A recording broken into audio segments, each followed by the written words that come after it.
Chapter 2237. Yun Jian's words were very arrogant, but she didn't say it to Su Zhenglong and Mo Bufan and the others. At that moment, after the bald man's words spread throughout the hall, no one dared to speak again. After Yun Jian's words were heard, almost everyone in the hall could hear Yun Jian's voice. Her arrogant words made everyone present exclaim in surprise, and it completely terrified Mo Bufan, Su Zhenglong, Brother Kai Wei Jingxian, and the entire martial arts club. Yun Jian's strength was indeed powerful, but it was only limited to the university. The world was so big and society was like a big dye vat. No matter how powerful Yun Jian was, there would definitely be people who were more powerful than Yun Jian. Especially today's banquet, the people who came were all international bigwigs, and it was said that there were also some global underworld forces. Those were people who killed people without batting an eyelid. Especially the bald man who spoke just now. Before this, he had already killed the two big bosses who were about to leave just now. Just by looking at their attire, one could tell that they were of high status. Yun Jian actually dared to speak at this juncture. Was she tired of living? At this moment, not only were Kai Huiling, Kai Yiliang, and the others who were hiding under the long table shocked, even Mo Bufan and the others were scared half to death. At this time, the bald man slightly tilted his head and looked over. His pair of sharp eyes squinted at Yun Jian. Just as he was about to speak, he was once again interrupted by Yun Jian. The Reverse Emperor organization is really powerful. Today I really have a new level of respect for you. As soon as he finished speaking, a cloud of doubt once again swept over the heads of everyone present, as if they had understood something. What did Yun Jian mean? Why did it sound like the Reverse Emperor organization appeared just to target her? Who did she think she was? How could she provoke so many people to target her? Kai Huiling hid under the long table and trembled in fear. She even rolled her eyes at Yun Jian coldly. The Kosha mercenaries formation is not bad either. After hearing this, the bald man sneered and spoke to Yun Jian in the same tone as the leader of the Reverse Emperor organization. Just when the people around seemed to have guessed the identity of Yun Jian and the bald man, and their expressions changed drastically, Yun Jian spoke again to the bald man, causing everyone's jaws to drop. So, it's time for the leader of the Reverse Emperor organization to come out. You a lackey should also get lost. After Yun Jian finished speaking, everyone present was stunned. The bald man's expression suddenly changed. At this moment, Yun Jian narrowed her eyes in front of everyone.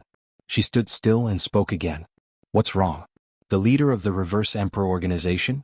Or do I have to point you out by name? My good friend Janine, who has been trying to get close to me since a few months ago on the plane. After Yun Jian spoke, everyone's expression changed even more. Even Jianning, and a few others beside her were shocked. After a moment of shock, Jianning's lips curled into a smirk. She tore off her human skin mask in front of everyone and strode toward Yun Jian, no longer behaving like an ignorant little girl. As expected of the boss of the Kosha mercenaries. Nothing can escape your eyes. Everyone who saw this scene was so scared that their souls almost flew out of their bodies. This girl was actually the leader of the Reverse Emperor organization. How was this possible? Kai Huiling, who was a distance away, was so scared that her whole body was trembling. Yun Jian was so close to Jianning just a moment ago. How did she, before the crowd could react, Yun Jian shifted and met Jianning's eyes. Her aura that was not inferior to Jianning's was on full display. In the next second, she glanced at Jianning, Zhang Xiaoyu, Milfo, and the others who were standing beside her in front of the crowd and said, "What's the matter? Please remember the domain name of this book." Mobile version website. Chapter 2238. So, the reason why Reverse Emperor gathered all the international figures is to recreate the Bloody Night incident to me, slaying God? Everyone was stunned when Yun Jian's words rang in their ears. It had to be said that the Bloody Night incident back then was too sensational, so much so that when the international bigwigs present heard the words Bloody Night incident, they would be stunned for a moment, unable to recover from the terrifying words for a long time. The Bloody Night incident. Back then, slaying God had single-handedly killed the top 20 assassins on the International Secret Agent Assassin ranking. Slaying God single-handedly wiped out the International Secret Agent Assassin ranking. One must know that the top 20 assassins on the International Secret Agent Assassin ranking had been on the list for years. Their ability was on a completely different level compared to the top 20 assassins on the International Secret Agent Assassin ranking today. For example, the abilities of the top 20 assassins on the International Secret Agent Assassin ranking who were killed by slaying God during the Bloody Night incident might need to be multiplied by 3 times on the basis of the current top 20 assassins on the International Secret Agent Assassin ranking to be on par with the 20 assassins back then. One could only imagine slaying God's ability. Even the 20 assassins back then could not defeat her. Hence, it was not difficult to describe the shock all the international bosses felt when they heard about Yun Jian's identity. Slaying God? Kai Huiling, who was hiding under the dining table, shuddered when she heard Yun Jian's self-introduction. She shivered and repeated the 2 words. That. The name Slaying God sounds familiar. This is... Kai Huiling hid under the dining table and asked Kai Ilyang in a trembling voice. Shut up if you want to live. Kai Ilyang hugged the corner of the table and trembled like a spinning top. He immediately shouted for his daughter to shut up when he heard her question. Kai Huiling was a university student after all. Not every student had heard of slaying God's name. However, after Kai Huiling asked the question, Kai Ilyang shouted at her. She trembled slightly and didn't say anything else. Her instincts told her that the name Slaying God was not simple. Slaying God. Mo Bufan frowned. While he was shocked by Yun Jian's words, he did not forget to repeat those words. Why did he find the name, Slaying God, familiar? However, he couldn't recall where he had heard those 2 words before. Everyone from the Martial Arts Society, including Brother Kai Su Zhenglong and Wei Jingxian, were stunned for a few seconds. It took them a while to realize who Slaying God was. Suddenly, someone in the crowd shouted at Yun Jian, Slaying God. You're Slaying God. That international. Slaying God, the number 1 on the International Secret Agent ranking. But before he could exclaim out loud, the sound of a silenced pistol rang out. Before the person in the crowd who was looking at Yun Jian could finish his exclamation, Jian Ning raised her gun and shot him dead. In Jian Ning's eyes, human lives were like grass. After killing the man, she touched the muzzle of her gun and looked at Yun Jian from the corner of her eyes with a cold smirk. The Bloody Night incident was indeed sensational, but everything will become a thing of the past. Slaying God is no exception. And I, Zhen Yu, am the one who can make you, Slaying God, a thing of the past. Jian Ning was the leader of Reverse Emperor. Her code name was Zhen Yu. Yun Jian narrowed her eyes when she heard what Jian Ning said. That depends on whether you're capable of it. Yun Jian's deep eyes flickered. After that, she tore the black evening gown she was wearing in front of everyone. Under the black evening gown, Yun Jian was wearing a leather jacket and pants. 2 butterfly knives were strapped to her thighs and 2 shiny silver pistols were strapped to her waist. Everyone was stunned by her complete set of equipment. They could not help but think of the term female secret agent. At that moment, Mo Bufan, who had some impression of the name, Slaying God, suddenly remembered the meaning of the name. He pointed at Yun Jian, his eyes widening as he exclaimed, Please remember the domain name of this book. Mobile version of reading website. Chapter 2239. Mo Bufan was about to say something when he suddenly paused. Mo Bufan was not stupid. He immediately remembered the person who wanted to expose Yun Jian's identity but was shot dead by Jian Ning. He immediately shut his mouth. Ha! At this time Jian Ning, who was about to raise her gun to kill Mo Bufan, put down her hand. She curled her lips into a cold arc and said contemptuously again. Jian Ning had just shot a person. This action had already scared the surrounding people so much that they were trembling non-stop. Kai Huiling was also hugging the corner of the table and trembling. Dead. Someone was dead, but she did not dare to make a sound, let alone say half a word. She was afraid that Jian Ning would see her hiding place and kill her like how she killed the person just now. Just now, Mo Bufan was anxious and shouted those words. He stopped in time. Seeing Jian Ning, who was about to kill him, put down her gun, Mo Bufan lowered his head and let out a sigh of relief.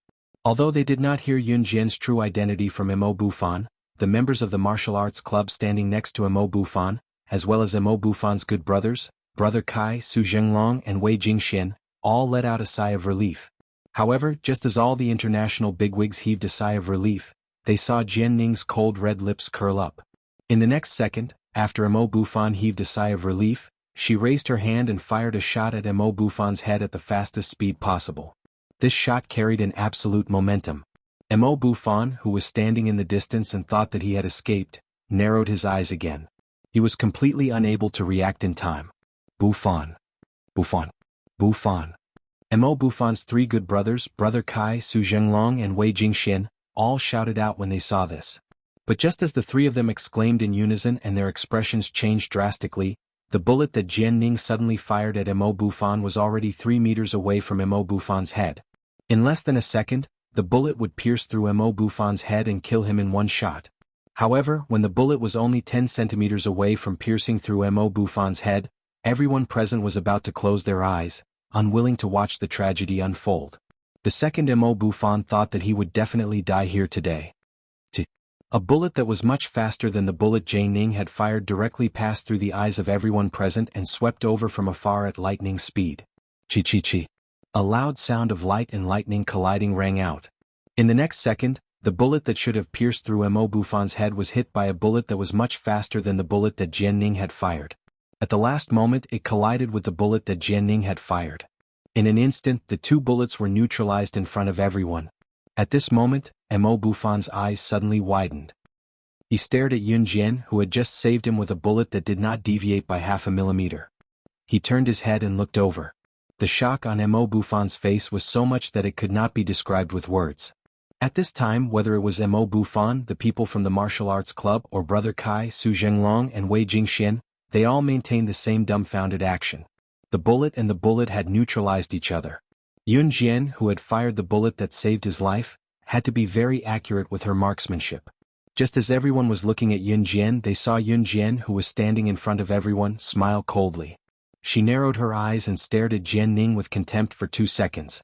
In the next second, she put the silver pistol that had saved Mo Bufan back into her waist and provoked Jian Ning in front of everyone. Please remember the domain name of this book. Mobile version of reading website. Chapter 2240. Page 1/1. She was Jian Ning, the leader of Reverse Emperor. Her opponent was Slaying God. Although some of them did not know Yun Jian's identity, the crowd around them had heard Yun Jian's words and witnessed Yun Jian's shocking marksmanship earlier. Everyone present felt as if a raging fire had surged up in their hearts. It was the feeling of blood boiling. It was just 8 simple words coming out of Yun Jian's mouth, but they made everyone's blood boil. At the same time, everyone was staring at Yun Jian. Their gazes were fixed on Yun Jian as if they wanted to worship Yun Jian to a whole new level.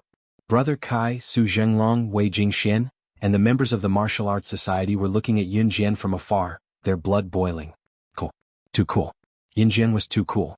She was simply their idol. Go for it, President. Go for it, President. We support you. You're the best. Although the members of the martial arts society had no idea what was going on, they were cheering Yun Jian loudly.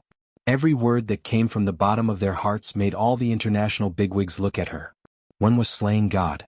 Her international status was so terrifying that just hearing her name would send shivers down one's spine.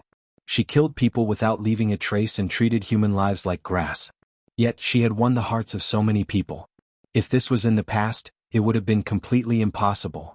At the same time, Yun Jian did not hear the cheers of the martial arts society members. She narrowed her eyes and looked at Jian Ning from the side. How annoying. Slaying God, I'll kill you. I won't leave any of these noisy people alive. Jian Ning frowned when she heard the members of the martial arts society shouting for Yun Jian. She scanned the crowd with a murderous gaze before her eyes met Yun Jian's. Then let's cut the crap and attack. After Yun Jian finished speaking, she suddenly took out a pair of leather gloves made of special materials from her pocket. In front of everyone, she slowly put the leather gloves on her slender and perfect hands. The leather gloves were something that Qingyu had recently developed. In the past, Qingyu was the best at developing poisons. There was no poison that she could not develop as long as it was mentioned. Qingyu, on the other hand, was obsessed with developing all kinds of weapons. For example, the grenade that killed Tiger last time was one of Qingyu's products. The leather gloves this time were one of them. And the function of these leather gloves was, then prepare to die. As she watched Yun Jian slowly put on the leather gloves on her slender and beautiful hands, Jian Ning suddenly pulled out a small knife and rushed towards Yun Jian. At the same time, she held the knife in her hand, her sharp eyes fiercely searching for the vital point. Yun Jian, watch out. Mo Bufan could not help but yell when he saw this. However, the crowd saw that Jian Ning was already right in front of Yun Jian. She was only 3 steps away and Jian Ning, including the knife in her hand, would be right in front of Yun Jian. Yun Jian, on the other hand, was still leisurely toying with her leather gloves. Mo Bufan, Brother Kai, and the other members of the martial arts society felt their hearts clench when they saw this. Even Kai Huiling, who was hiding under the corner of the table, was so shocked that her expression changed drastically. Yun Jian was still not on guard. Did she have a death wish? Just as the crowd was thinking about this, Jian Ning was already holding the knife and thrusting it towards Yun Jian's heart. However, just as the blade was 3 centimeters away from Yun Jian's heart, the beautiful hand in the leather glove grabbed Jian Ning's knife, not worried that the sharp blade would cut through the glove and stab her hand. This glove. Jian Ning gasped in horror when she saw this. The crowd's expression changed when they saw this as well. However, Yun Jian smirked coldly at Jian Ning in front of the crowd. Of course, my gloves are invulnerable. So now it's my turn to send you to hell. Translator, Atlas Studios Editor, Atlas Studios. Chapter 2241. Yun Jian was only wearing a glove. The glove was invulnerable. Recalling Yun Jian's every move, everyone's heart skipped a beat. Who was she? Not only did she have a gun, possessing a terrifying spear technique. More importantly, the leather gloves she was wearing were actually impervious to swords and spears. It was such a bizarre glove. Where did she get it from? Just as everyone was stupefied by the thought, Jian Ning was stunned as well. She stared at Yun Jian for 2 seconds before her lips that had curled up in shock earlier calmed down instantly. Invulnerable? Even if you're invulnerable, I'll make sure you die here today. Azure Dragon, Wild Snake, Phoenix, Big Hammer, Soaring Dragon, Iron Rat. Go kill her together. Without slaying God in this world, all of you are no longer a threat. Jian Ning was really going to repeat the Bloody Night incident. However, she was certain that slaying God would not be the winner of the Bloody Night incident this time. Slaying God would definitely die in this second Bloody Night incident. Jian Ning called out the codenames of over 50 people in one go. At that time, when they heard Jian Ning's shout, the 50 or so people took off their disguises and pretended to be ordinary people from all walks of life. They were old men with beer bellies, bald rich businessmen. This group of people who were originally just ordinary passers-by, after they took off their disguises, they instantly became the most powerful people in the world. Jian Ning had been prepared for this day. She had gathered the most powerful people in the world, the most powerful people in the assassin and secret agent rankings, and the mythical figures in the international mercenary groups. All of them were gathered here. There were even a few of them whose abilities were on par with the top 20 assassins in the international secret agent rankings during the Bloody Night incident. Perhaps one person's ability was weak. However, when these 50 people were added together, and there were a few whose abilities were on par with the top 20 assassins in the international secret agent rankings during the Bloody Night incident, these people were obviously stronger than the 20 who went against Yun Jian during the Bloody Night incident. Jian Ning guffawed when she saw everyone stepping forward and glaring at Yun Jian.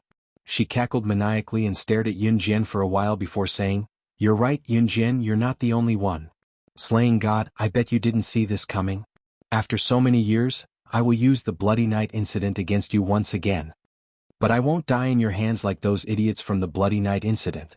There are more than 50 of us combined against you. Do you think you're a match for us?" As Jian Ning spoke, he began to grin once again.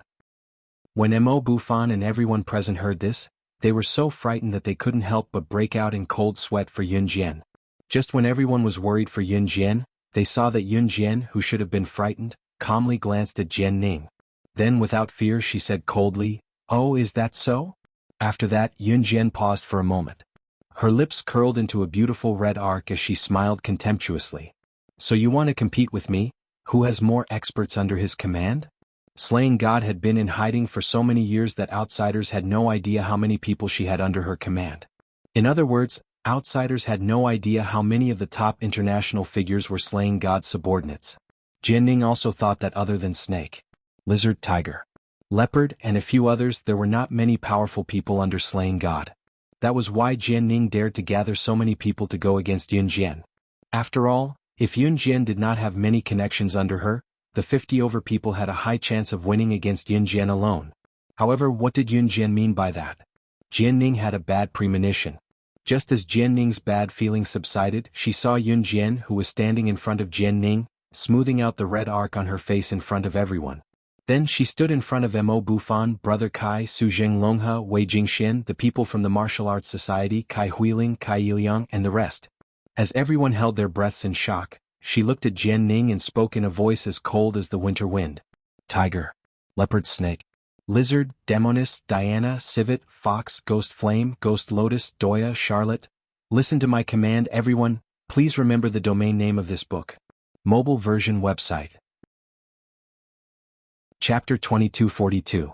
Jian-Ning, who was brimming with confidence, froze when she heard what Yun-Jian said. Jian-Ning had gathered more than 50 big shots in the name of Reverse Emperor. Naturally, her ability was top-notch and each of them held a top-notch position in the world.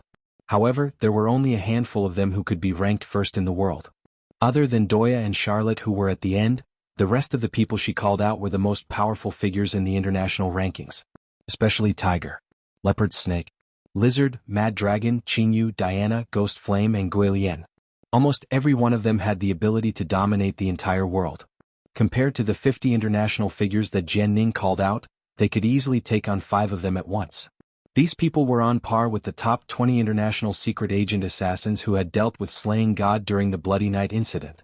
Snake, Lizard and the rest were even a few times more powerful than the top 20 international secret agent assassins who had dealt with slaying God during the Bloody Night incident. With that, the 50 international big shots that Jian-Ning had gathered could be easily dealt with by Yun-Jian's subordinates. Then, with the addition of slaying God, who had made a name for herself during the Bloody Night incident, Jian-Ning's expression changed at lightning speed. While her face froze, everyone present, including Mo Bufan, Brother Kai, the people from the Martial Arts Society, Kai Huiling, and Kai Yiliang, who were hiding under the dining table, were all stunned. Jian-Ning's words earlier had already caused Mo Bufan and everyone else present to be shocked and terrified. Jian-Ning had so many subordinates. However, what terrified them even more was, Yun-Jian had so many subordinates as well. Moreover, judging from the reactions of the people around, Yun-Jian's subordinates were not to be trifled with. Other things aside, that Demonis, wasn't she the president of Rongyao Company? The president of Rongyao Company, Demonis, did not only listen to the president of Rongyao Company. If Demonis was Yun-Jian's subordinate, then Yun-Jian's identity should be. When the surrounding people thought of this, they were so frightened that their bodies trembled slightly, and they were suddenly startled. Mo Bufan, Brother Kai and everyone from the Martial Arts Society, including Kai Huiling and Kai Yiliang, were so frightened that their faces changed drastically. At the same time, Yun-Jian gave an order and Tiger, Leopard, Snake, Lizard, Mad Dragon and the others who had been hiding around the banquet all walked out from their corners. Each of them had their own weapons in their hands. After listening to Yun-Jian's words, Tiger, Leopard and the others walked towards Jian-Ning's group of over 50 people, looking as if they were about to start a massacre. Seeing this scene, Jian-Ning's expression changed greatly. Her pale face suddenly stopped when Tiger, Panther, and the others were about to reach the group of subordinates that Jian-Ning had gathered. Almost at the same time, Jian-Ning's face changed from pale and powerless to a cold smile. Ah, slaying God, do you think that's the only trump card I have up my sleeves when I'm here in person today? Jian-Ning suddenly laughed sinisterly, then turned to look at Yun-Jian. She wiped the sinister smile off her face and took out a yellow Dao talisman that resembled one drawn by a Taoist priest. Looking at Yun-Jian, Jian-Ning suddenly stopped laughing. She clicked her tongue and looked at Yun-Jian with a regretful expression. All right, slaying God, I won't play along with you now that things have come to this. Do you know what this talisman is? This talisman contained the spiritual energy of another world of cultivation. Have you heard of Yulong Mainland? I'm sure you haven't heard of it either. How would an earthling like you know of Yulong Mainland's existence? No matter how powerful you are on Earth, slaying God, you're just an ordinary human. So, let me use Yulong Mainland's spiritual power to send you to heaven now. Jian-Ning suddenly laughed sinisterly again. As she laughed, she suddenly chanted an incantation at the yellow Dao talisman. While the surrounding people were shocked, doubtful and confused, they saw the yellow talisman in Jian-Ning's hand roll into a big fireball in front of their eyes, as if it was in a fantasy film. It grew bigger and bigger as it rolled. Everyone present could feel the scorching heat of the fireball. Seeing this unimaginable scene, everyone present was shocked to the point that they took a deep breath, and their faces turned pale. What? Is this a sci-fi film? Someone exclaimed when he heard this. Jian-Ning's smile widened when she saw this. She was adopted by her godfather since she was young. He came from a place called Yulong Mainland. That was the immortal mainland. This yellow Dao talisman was given to her by her godfather. As long as he had it, slaying God would not be a problem. This was Jian-Ning's real trump card. Just as the fireball grew bigger, Yun-Jian, who was standing in front of Jian-Ning, suddenly smirked. Yulong Mainland? Jian-Ning thought that Yun-Jian was panicking when she heard Yun-Jian's words. She laughed sinisterly and continued. That's right. Slaying God, are you afraid? But it's useless even if you're afraid. Yulong Mainland's spiritual power is enough to destroy you, the most powerful person on earth. As Jian Ning spoke, she was about to exert her strength. However, Yun Jian's eyes darkened as she stood in front of her. A glint flashed across Yun Jian's eyes.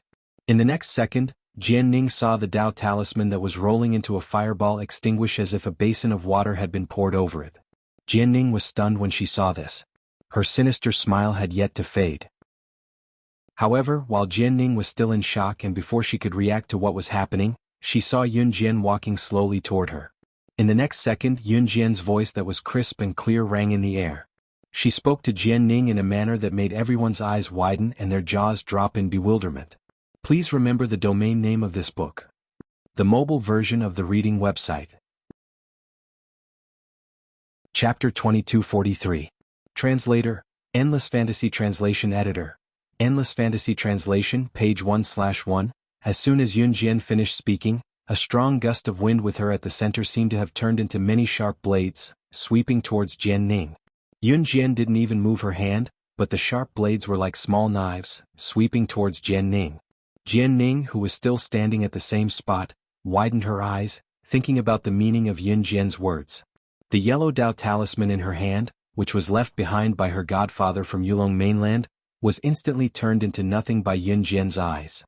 Combined with what Yun Jian said, "You're the ruler of Yulong Mainland, the sorcerer goddess? Why haven't I heard my godfather mention this before?" Jian Ning was so scared that her face turned pale, and her pupils shrank. She stared at Yun Jian in a daze, shouting these words out loud. However, just as she shouted these words, Jian Ning suddenly felt the sharp blades sweeping towards her in Yun Jian's mind. That gust of wind suddenly turned into sharp blades, giving Jian Ning a feeling that if this gust of wind hit her body, it would be like thousands of blades, piercing her heart with thousands of arrows and killing her on the spot. And that was indeed the case. Yun Jian didn't even raise her hand.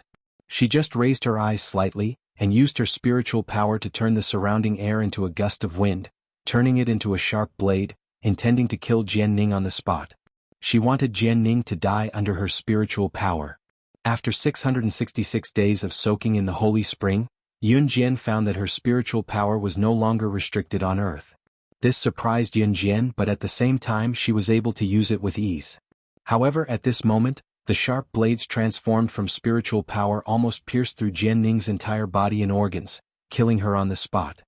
Whoosh whoosh whoosh. A protective screen popped up around Jian Ning, blocking all the sharp blades that Yun Jian had turned the gust of wind into with a bit of thought. Jian Ning, who thought that she was going to die, was shocked when she saw this.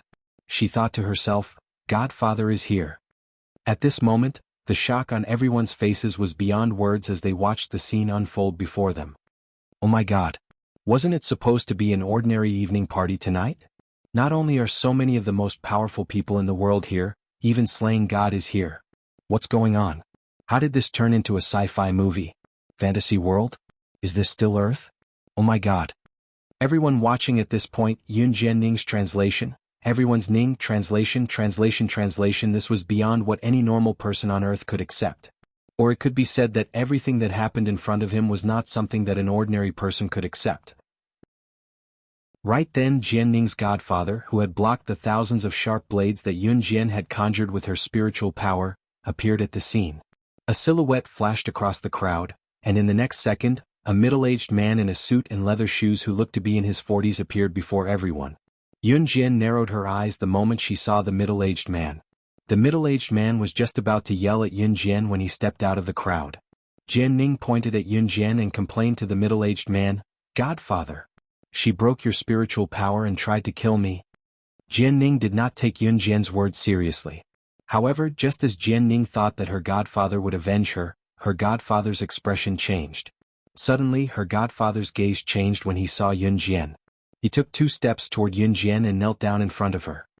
He was so shocked that his expression changed as he spoke loudly and respectfully in front of everyone, "I'm sorry, but I'm sorry, but I'm sorry. Sorcerer. Sorcerer goddess. Why are you here?" Translator, Atlas Studios Editor, Atlas Studios.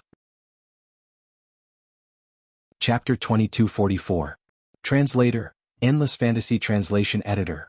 Endless Fantasy Translation, page 1/1. She had thought that her godfather's appearance would help her get back at Yun Jian mercilessly. However, her godfather knelt before Yunjian in front of everyone and spoke to Yunjian in such a respectful tone. Jianning's eyes widened. Ning, what have you done? Kneel now. Jianning's godfather quickly realized what Jianning had done to Yunjian. He was so shocked that beads of sweat rolled down his forehead as he yelled at Jianning. Godfather, I? Jianning wanted to refute. Kneel. Jianning's godfather yelled. The shout frightened Jianning so much that she knelt before Yunjian on the spot. Jianning was raised by her godfather and all her skills were taught by him. Even Reverse Emperor was only established 2 years ago with her godfather's help. It could be said that everything Jianning had now was given to her by her godfather. Hence, Jianning knelt before Yunjian in front of everyone after her godfather yelled at her. Reverse Emperor's leader, you? Wild Snake and the rest of the 50 men were shocked when they saw this from afar. Was Reverse Emperor's leader, Qinyu or Jianning, submitting to slaying God? If that was the case, those of them who had worked with Reverse Emperor's leader, Qinyu, to kill slaying God, it seems like there are more people who don't know their place in the underworld after I went into hiding for a few years, Yunjian said before Jianning could speak when Wild Snake and the rest were shocked. Wild Snake and the rest who were standing afar were so shocked that their hearts skipped a beat when they heard Yunjian's words. All of them felt suffocated for a moment. Moreover, the 50 men who wanted to join forces with Jianning to kill Yunjian had a bad feeling about this. One must know what kind of person slaying God, the #1 on the International Secret Agent leaderboard, was.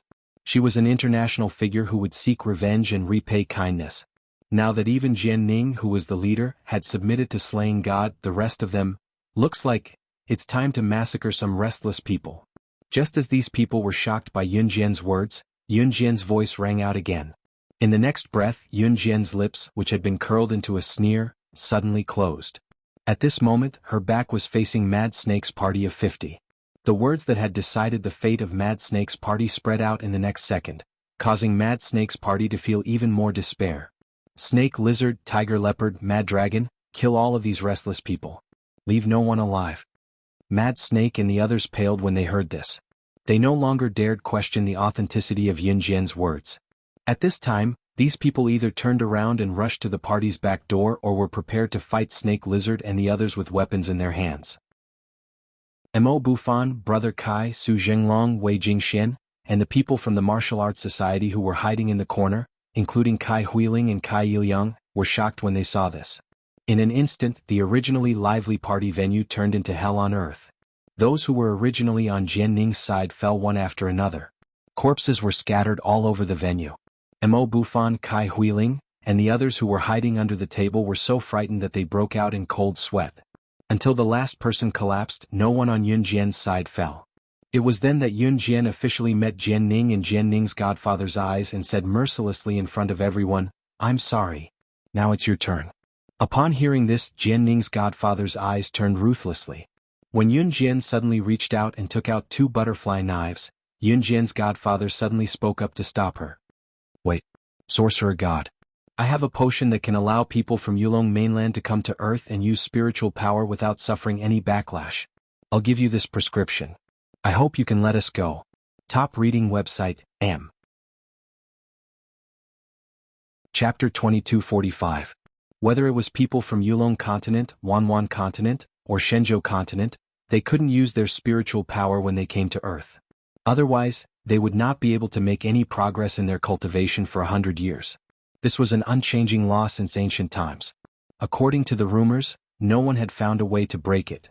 Of course, Yunjian had already found a way to break this law. After soaking in the holy spring for 666 days, they could use their spiritual power as they wished on Earth, and there wouldn't be any backlash from not making any progress in their cultivation for 100 years. However, other than Yunjian and Ce, no one else had been able to enter the holy spring. Therefore, it was impossible to let Lan Su and the others use their spiritual power as they wished on Earth. However, this didn't mean that Yunjian would give up. She was also looking for a way to let people from the continent use their spiritual power as they wished on Earth. After all, in some aspects, if her people could use their spiritual power on Earth, but that mysterious person's subordinates couldn't, then it would be beneficial for Yunjian. However, there had never been a way before. Now that Yunjian's adoptive father stood up and said that he had a potion that could let people from Yulong continent use their spiritual power on Earth without any backlash, Yunjian was tempted. After receiving the potion from Yunjian's adoptive father, Yunjian tested it and confirmed that it was effective. So, Sorcerer God, can you let us go now? We promise that we won't trouble you again. Yunjian's adoptive father said to Yunjian after handing over the bottle of potion and the secret formula. Seeing that Yunjian still didn't let go, Yunjian's adoptive father raised his finger and promised, I'm the only one who knows this secret formula. I'm the only one who knows about this secret recipe. Now I'm telling you about it. You don't have to worry, I won't tell anyone else about it. You're the only one who knew this secret formula? Yunjian narrowed her eyes. Yes.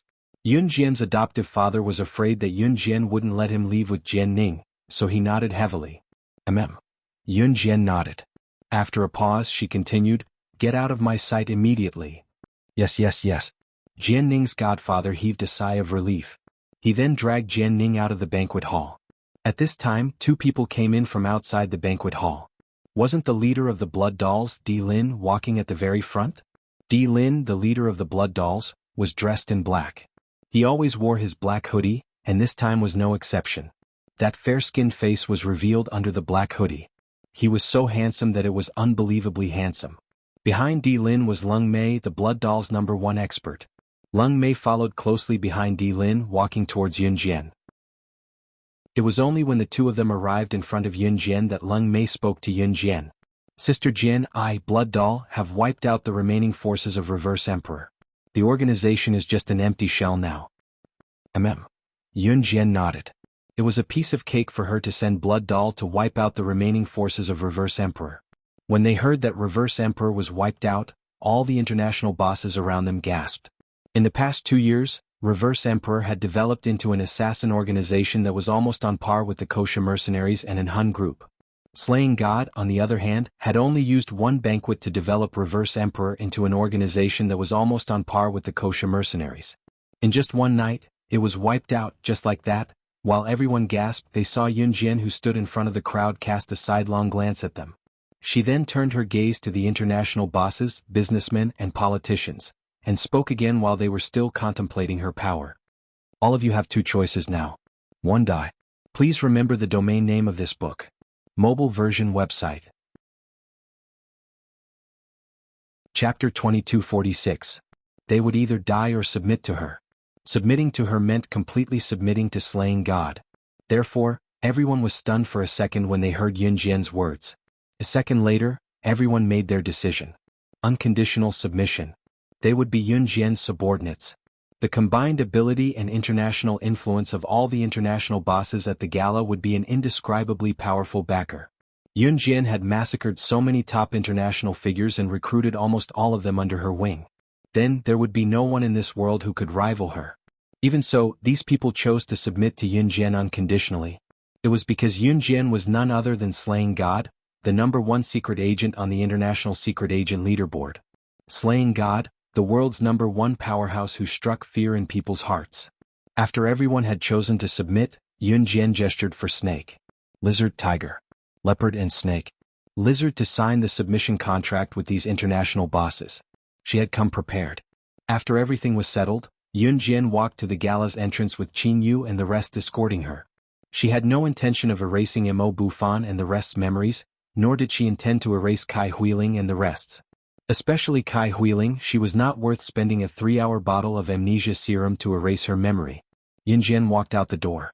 Just as Yunjian was about to step out of the door, Mo Bufan and the rest caught up to her. Yunjian, where are you going? Mo Bufan asked Yunjian when he caught up with the rest of them. Once he asked, Yunjian only left her silhouette for Mo Bufan to wait. She uttered 2 simple words that were enough to stun Mo Bufan and the rest before walking out the door. Murder.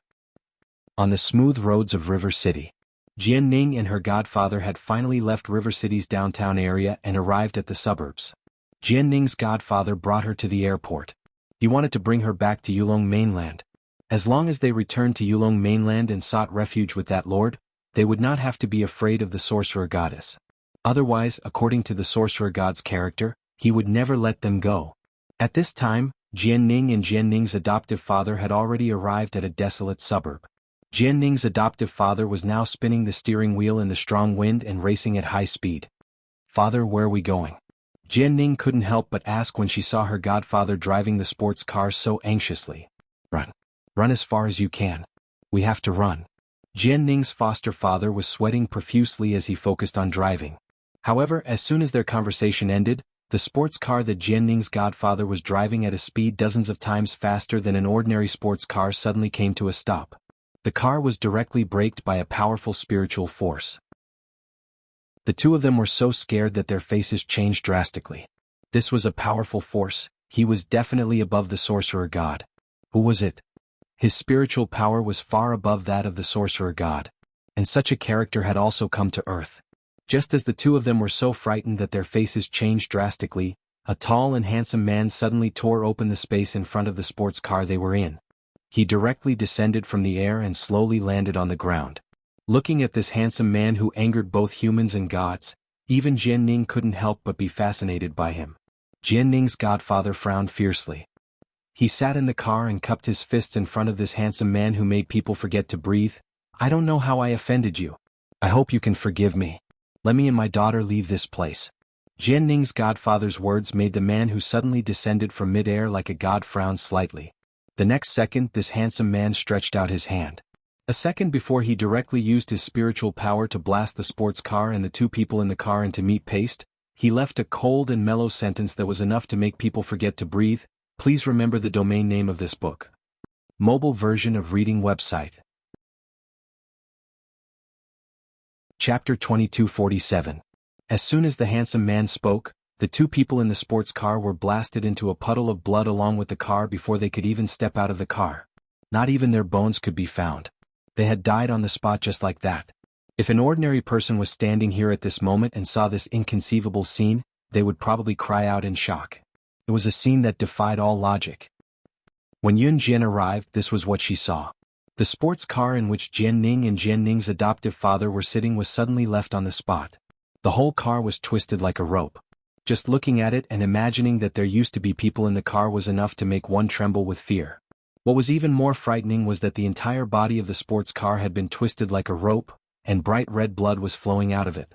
It looked extremely strange. Jian Ning and Jian Ning's godfather were already dead before she could come over? Yun Jian narrowed her eyes at the sight. Just as Yun Jian was about to go to the deformed sports car to check the bodies of Jian Ning and her godfather with her squinted eyes, a familiar masculine voice rang behind her. Xiao Jian. Yun Jian's slightly raised brows smoothed out at the sound of the masculine voice. She knew who was responsible for Jian Ning and her godfather's deaths. After the magnetic voice rang behind her, Yun Jian was pulled into a familiar embrace in less than a second.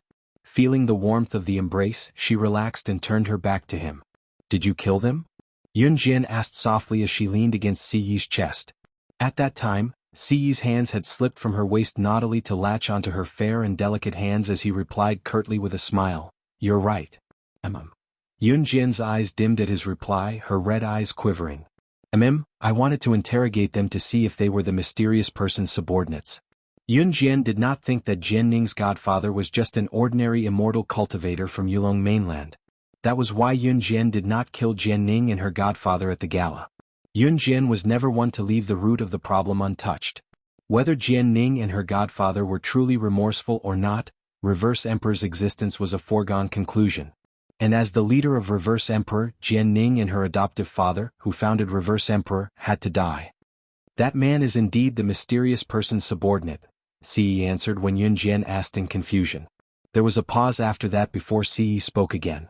Before he died, he said that he could find the mysterious person's hideout in Death Island that leads to thousands of continents.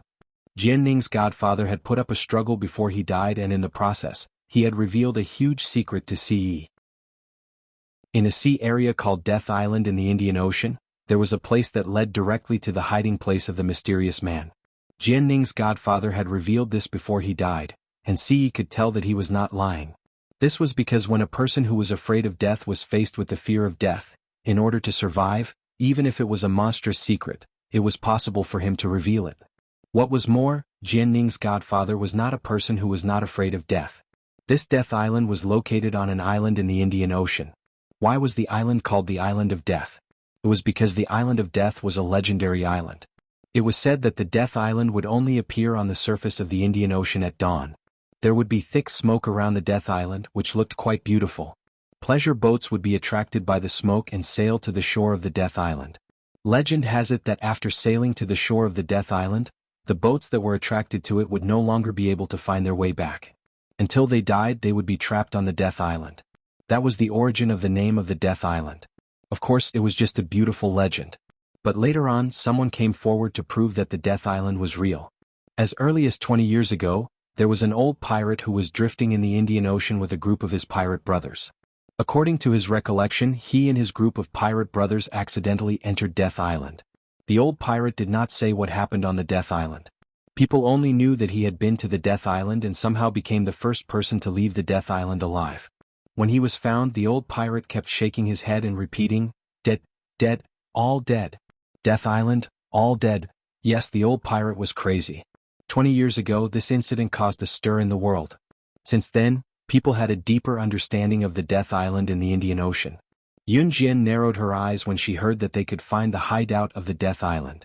If Jian Ning and her godfather were the mysterious person's subordinates, then it would explain why Reverse Emperor was able to deal with the kosher mercenaries. Everything that had happened in his previous life, including the times when he was the sorcerer god and the times when he was targeted after his rebirth. Yun Jian was not a person who was willing to defend. The mysterious person had been arrogant for so long, and it was time for her, Yun Jian, to fight back. "You want to go to the Death Island?" Yun Jian looked up and asked Ce. "Yes," he said in a muffled voice. "I'll go with you," Yun Jian said firmly. After that, she held Ce's slender hand and said solemnly, "I'm sorry, but I'm sorry. If you die, I'll follow you to the afterlife in life and death. Please remember the domain name of this book." Mobile version website. Chapter 2248. Before this, they didn't make solemn vows of undying love. They didn't say sweet nothings and swear that they would live a peaceful life together. They didn't even make a vow of loving each other for the rest of their lives. All they said was, "If you live, I'll live with you. If you die, I'll die with you." They would live and die together. Any passionate declaration of love couldn't compare to a sentence like, "If you die, I'll die with you." However, in this world, if there was someone who could live and die with you, then you must cherish him because there was no one else in this world who loved you more than him. Yun Jian did not know how to talk about love, much less say simple words like, "I love you," that could be uttered easily. However, just because she didn't know how to say sweet nothings, it didn't mean that Yun Jian didn't love him. However, her love for Ce was from the bottom of her heart. It wasn't a feeling that could be described with just, "I love you." It was a love that could make her abandon everything and be ready to go to hell with him at any time. After Ce heard Yun Jian's words, he was completely stunned. After being stunned for a while, he didn't say anything else. Instead, he hugged her even tighter from behind. He didn't say anything else. In the end, Ce decided to head to Death Island 7 days later. Yun Jian also prepared to go with him 7 days later. Of course, whether or not they could find Death Island that was shrouded in fog all year round was another matter.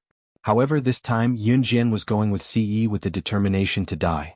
For this reason, Yun Jian even took a year off from university. Because of New Cruise's backing, Yun Jian took a year off from school and the university immediately approved.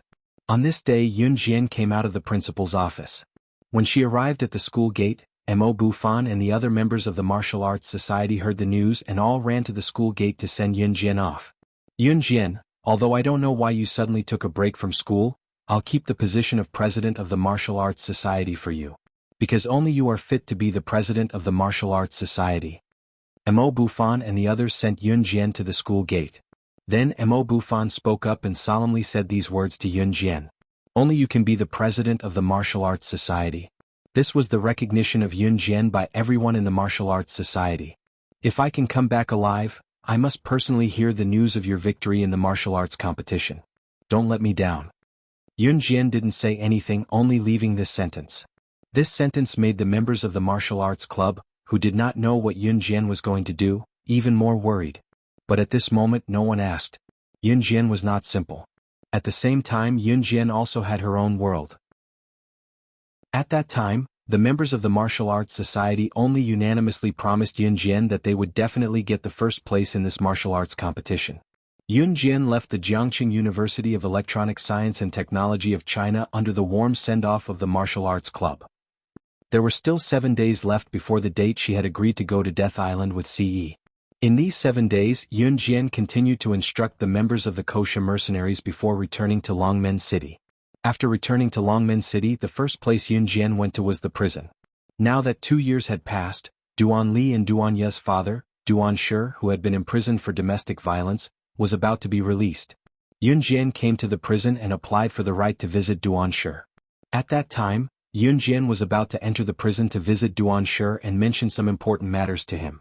For example, to ensure that Duan Shi would not cause trouble for Duan Li and Duan Ye after he was released.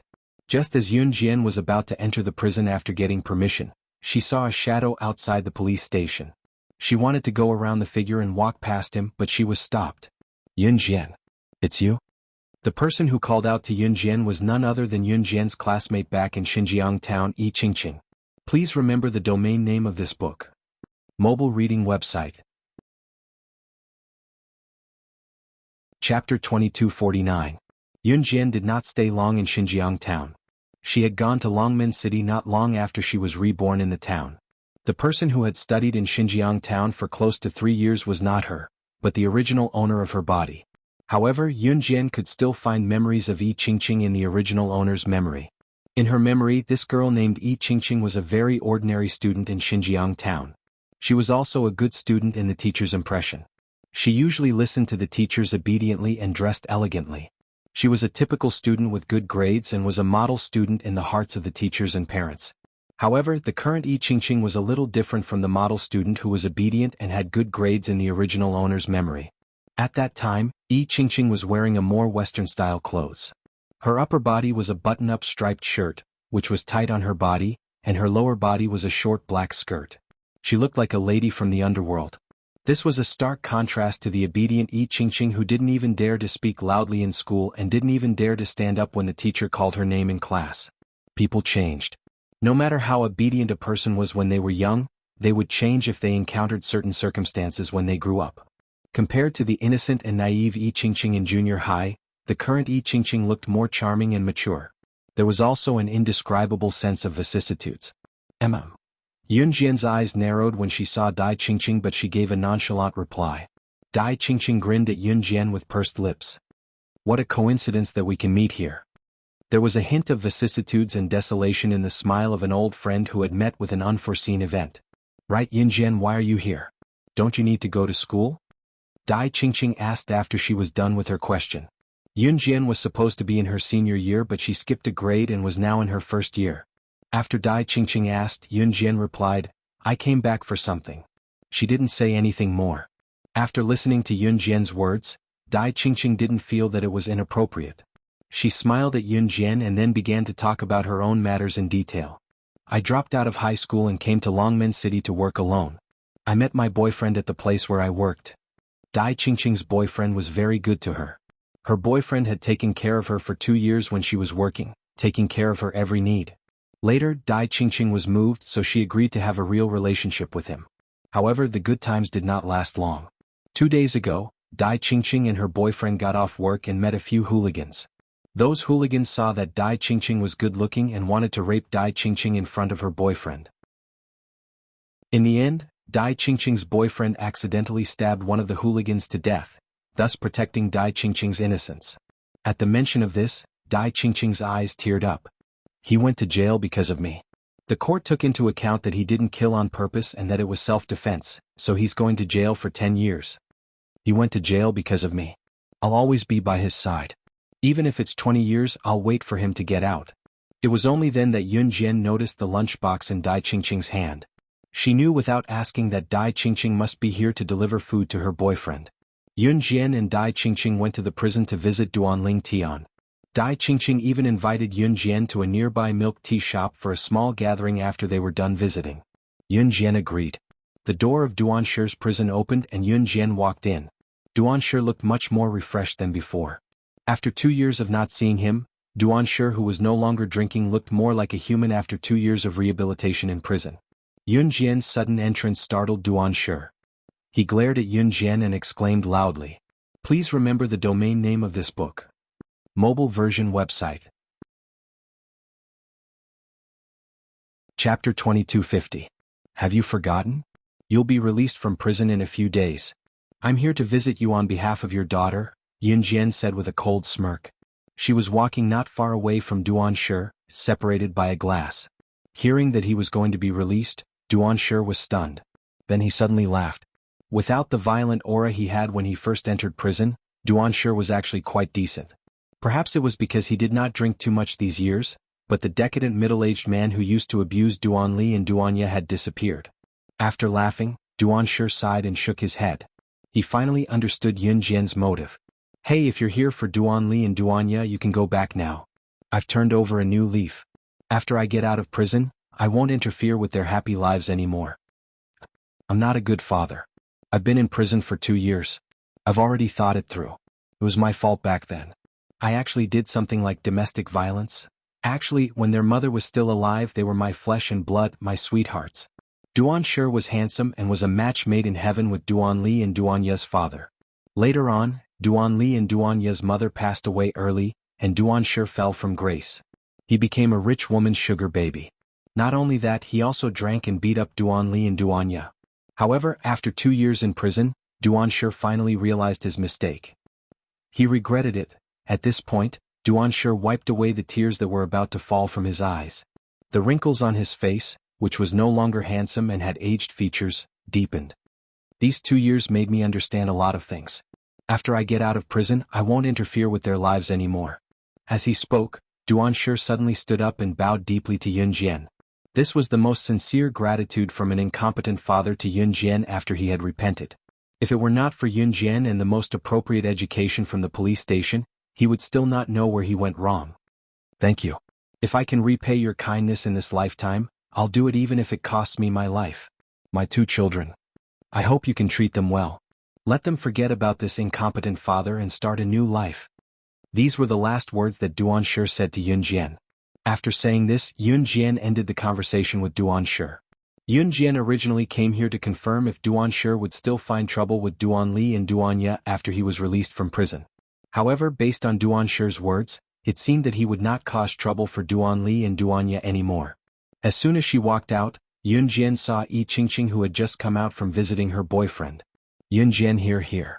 Yi Qingqing waved at Yun Jian and came over, flashing a bitter smile at her before she continued, I'm sorry, Yun Jian. I don't know if we'll have the chance to meet again in the future.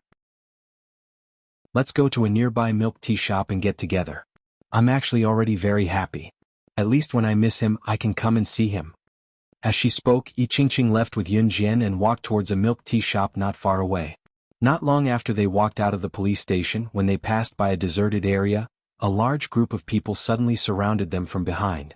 This large group of people looked like hooligans, and each of them was holding something like iron rods and wooden sticks in their hands. After the leader led his men to surround Yi Qingqing and Yun Jian, he shuffled to Yun Jian and Yi Qingqing and blocked Yi Qingqing's path with a haughty look, waving his iron rod and hollering, What the hell? Good little girl, I finally got the chance to catch you. Your boyfriend actually dared to kill our brother.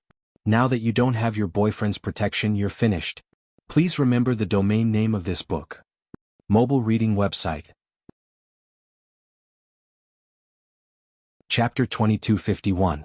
Yi Qingqing was shocked when she saw the group of hooligans blocking their way. She never thought that not long after she brought Yun Jian out of the police station, the group of hooligans who wanted to do something to her a few days ago, and one of them was accidentally killed by her boyfriend, would actually make a comeback.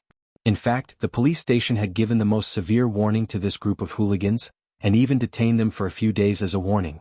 However, this group of hooligans didn't hurt anyone after all. After they were released from prison, the more they thought about it, the angrier they felt. Today, this group of hooligans with iron rods and sticks found an opportunity to catch Yi Qingqing and a woman walking in a corner where no one passed by, and quickly rushed over. What do you want to do? The police station is nearby. If you dare to mess around, I will.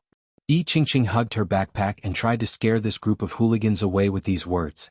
But just as she finished speaking, the hooligan who led the group walked in front of Yi Qingqing with the iron rod. This little gun carried his iron rod and waited, then tilted his head and looked at Yi Qingqing with a sloppy look. That wasn't all, he even held his iron rod and patted Yi Qingqing's cheek with the iron rod, smiling wretchedly, Yo, you're amazing. What if I'm scared? As he said that, the leading hooligan put the iron rod back on his shoulder. He pulled the corner of his mouth and grinned, I'm going to mess with you. I'll mess with you first. At most, I'll stay in prison for a few days, I'll die under a peony flower and be a romantic ghost. Brothers, cover her mouth and drag her to a corner, I want to be the first. I'll *CK this bitch to death. She actually dared to let me stay in prison for so long. Damn it.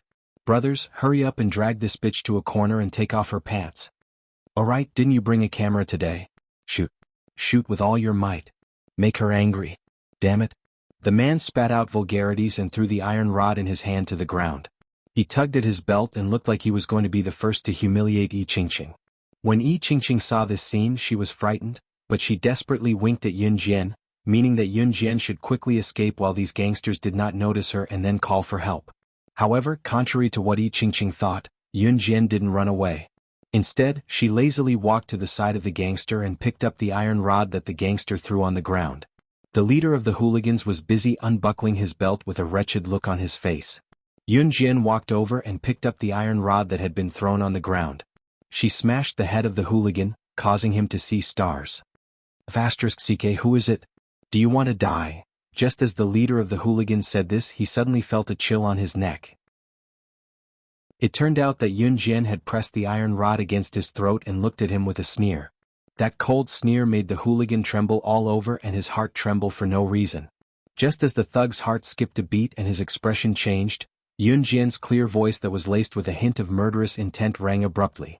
Her nonchalant and clear words caused the thug and the people standing beside him to quiver in fear. Want to die? Do you know what happened recently in Jiangxing City? Please remember the domain name of this book. Mobile reading website. Chapter 2252. Page 1/1. Translator. Endless Fantasy Translation Editor. Endless Fantasy Translation. The banquet held under the name of Rongyao Company was a global sensation. It was said that at the banquet, a young lady had faced off against an international assassin organization, Reverse Emperor, as well as over 50 experts gathered by their leader. She had killed all of them without any fear, and at the same time, wiped out the entire Reverse Emperor. No one in the underworld knew who the girl was, but after Reverse Emperor and the 50 international big shots were killed on the spot, the name of the mysterious girl became known to the public. Of course, the group of hooligans had heard of the girl's story as well. When they heard Yunjian's words, their leader was stunned. Oh, who are you? The hooligan who tried to grope Enchanting earlier glared at Yunjian and asked loudly. Yunjian ignored the hooligan's question. She had already put on the invulnerable leather gloves developed by Qingyu and raised an eyebrow. Seeing Yunjian put on a pair of genuine leather gloves that she had taken out of nowhere, the delinquent gulped and asked, "What's wrong with you? What are you trying to do?" Before the hooligan could finish his question, Yunjian had already put on the leather gloves, a sharp glint flashing in her eyes. In the next second, as the hooligan's jaws dropped, their mouths forming an O, Yunjian's hands flashed and she disappeared. She was so fast that the hooligans could only feel that Yunjian was holding something that was reflecting a sharp light. By the time the hooligans reacted, Yunjian, who was holding the sharp object, had already flashed past them. She was so fast that she could not even be compared to the wind. By the time the hooligans reacted, Yunjian was already in front of them in a flash. Her back was facing the hooligans who were about to do something to Enchanting. Her ponytail was tied up high and she looked spirited, her tight leather top and pants accentuating her perfect figure to the fullest. However, the hooligan's attention was not on her. Instead, Yunjian's hands that were placed at the seam of her pants were holding two shiny butterfly knives. Where's your hair? Where's your hair? At this moment, a hooligan standing at the side suddenly saw his brothers. Their hair was dyed in different colors and shaved in different styles. They were all shaved bald. The hooligan shrieked in shock.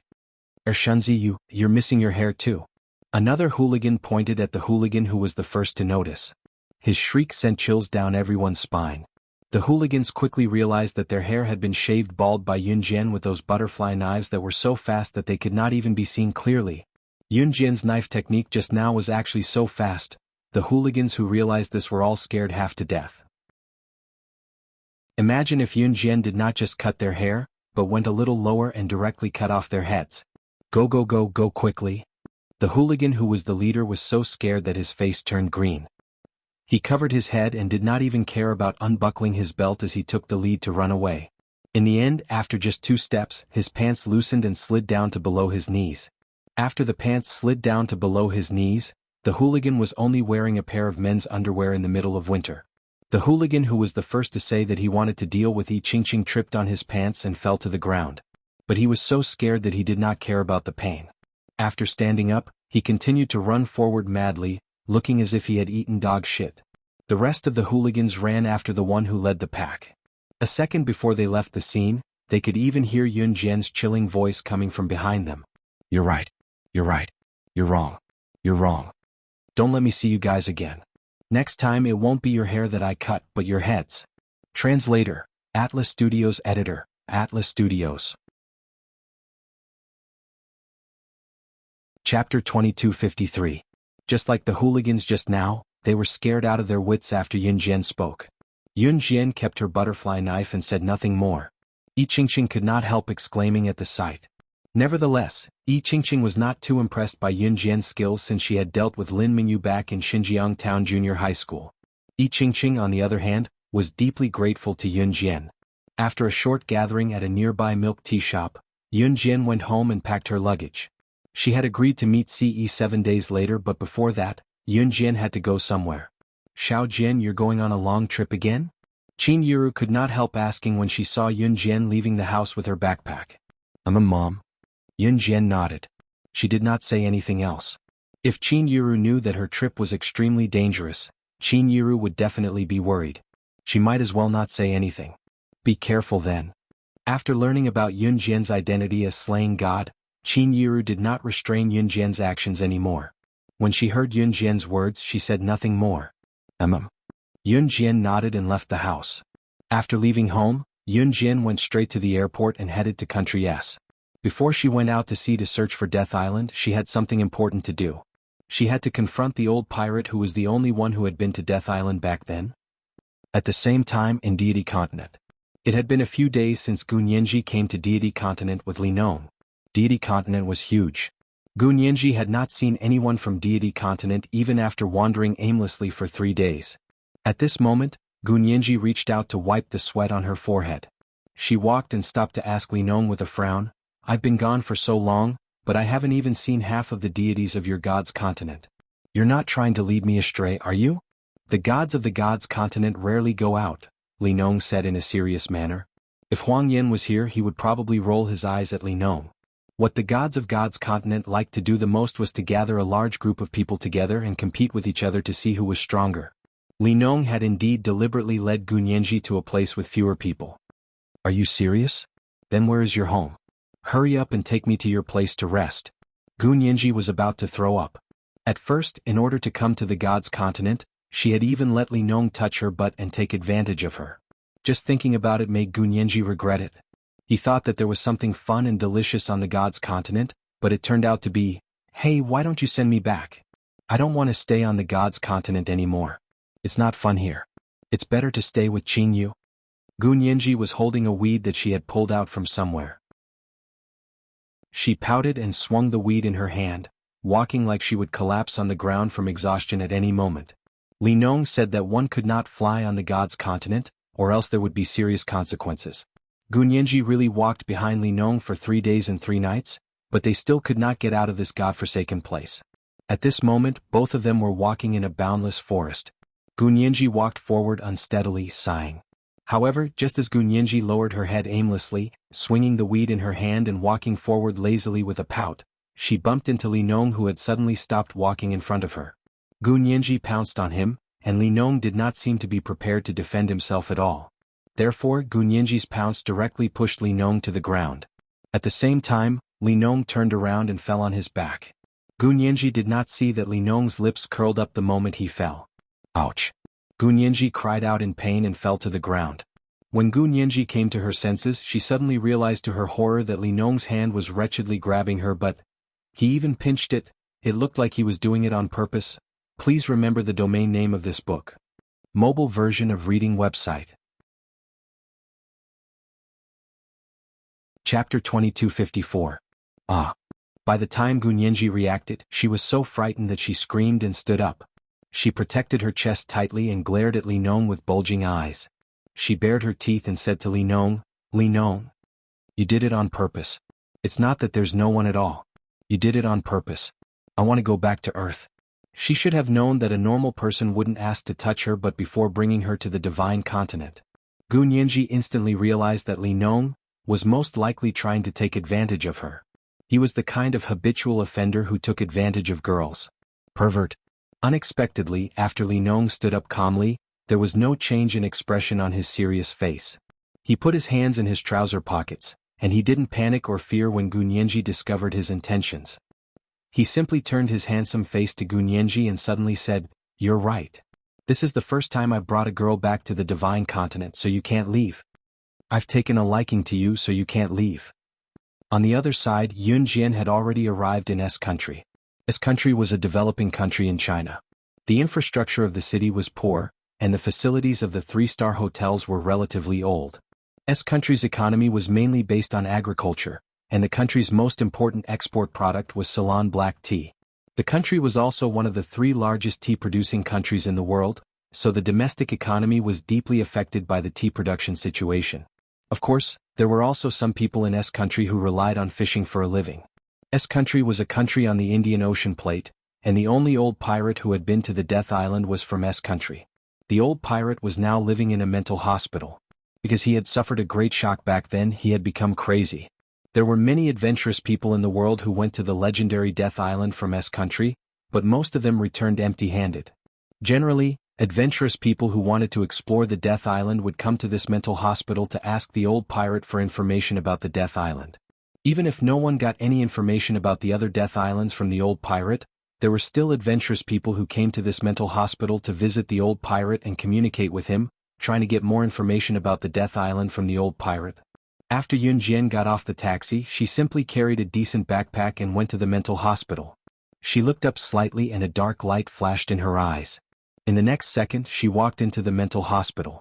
Although this mental hospital was big, there were many people who came to visit the old pirate every day, so Yun Jian quickly walked in the direction with the most people and came to the mental hospital, the old pirate's ward. As expected, the old pirate's ward was filled with people. Even though 20 years had passed and the old pirate was already a little old man with white hair and beard, many people who loved adventure and excitement still insisted on coming here every day, trying to inquire about the mysterious Death Island from the old pirate. As soon as Yun Jian entered the room, she saw a little old man with white hair and a long beard. His eyes were dull as he sat on the bed in a daze. His whole body seemed to have been stimulated by something. Like a chick pecking at rice, his body trembled. From the looks of it, he seemed to be in a state of epilepsy. The old pirate's full name was Horace? Horace was the short name of the old pirate. At this moment, Horace was surrounded by people. The one who was half kneeling in front of Horace and asking about his well-being was a blonde woman in her 20s. The blonde woman was greeting Horace in fluent S-Nation's language. She wanted to get closer to Horace before she could get more information from him. Please remember the domain name of this book, .com. Wonderful book mobile version website, .com. Chapter 2255. Shui Shui. I want Shui Shui Shui Shui that's like milk. At this moment, Horace's body was trembling as he spoke in a trembling voice. His pronunciation wasn't accurate at all as he spoke those words with a trembling voice. The blonde woman who was half kneeling in front of Horace gave her companions a look. When the blonde woman's friends saw this, they quickly rushed to pass the water to the blonde woman, and the blonde woman passed the water to Horace. Come. This is water, be careful not to burn it. Drink slowly, old man. The blonde woman handed the water to Horace and patted him on the back. The blonde woman's group wasn't the only one present. There were many people standing by the side. Some were holding fruits, some were giving all sorts of delicious gifts to the old pirate Horace and saying all sorts of flattering words. Everyone's goal was simple and clear, and that was to gain the trust of the old pirate Horace, who had already gone mad, and get all the information about the Death Island from him. After receiving the water, Horace stared blankly at a certain spot on the floor. After receiving the blonde woman's hand, he didn't even look at it as he put the skull into his mouth with trembling hands. The way he drank the water was no different from a baby who was eating for the first time. Old man, drink slowly. Don't choke. The blonde woman patted Horace's back as if she were his own granddaughter. She spoke to Horace in a caring tone. Eva, are you done? Get up quickly. It's our turn. The other group of people who were standing by the side saw the blonde woman talking to Horace for so long and urged her to hurry up. Eva was probably the name of the blonde woman in her 20s. The name Eva matched the blonde woman's appearance. Yunjian could see from the side of the blonde woman's face that her long face resembled a Barbie doll and was more tender. There were many people here who wanted to build a good relationship with Horace and force him to tell them the information about the Death Island. There were also many people who came here every day to serve Horace with good food and drink, trying to gain the trust of the crazy Horace so that Horace would tell them the secrets of Death Island. The blonde woman named Eva, as well as the group of people beside her, were all here for the same reason. "What are you rushing me for? I'll be right there." Eva turned her head to look at the people who were urging her. She immediately roared at them in a low voice, completely different from the gentle tone she used to speak to Horace. She then turned to Horace and asked, "Is there anything else you need, sir?" Eva wanted to establish a good relationship with Horace so that he would tell her everything about the Island of Death.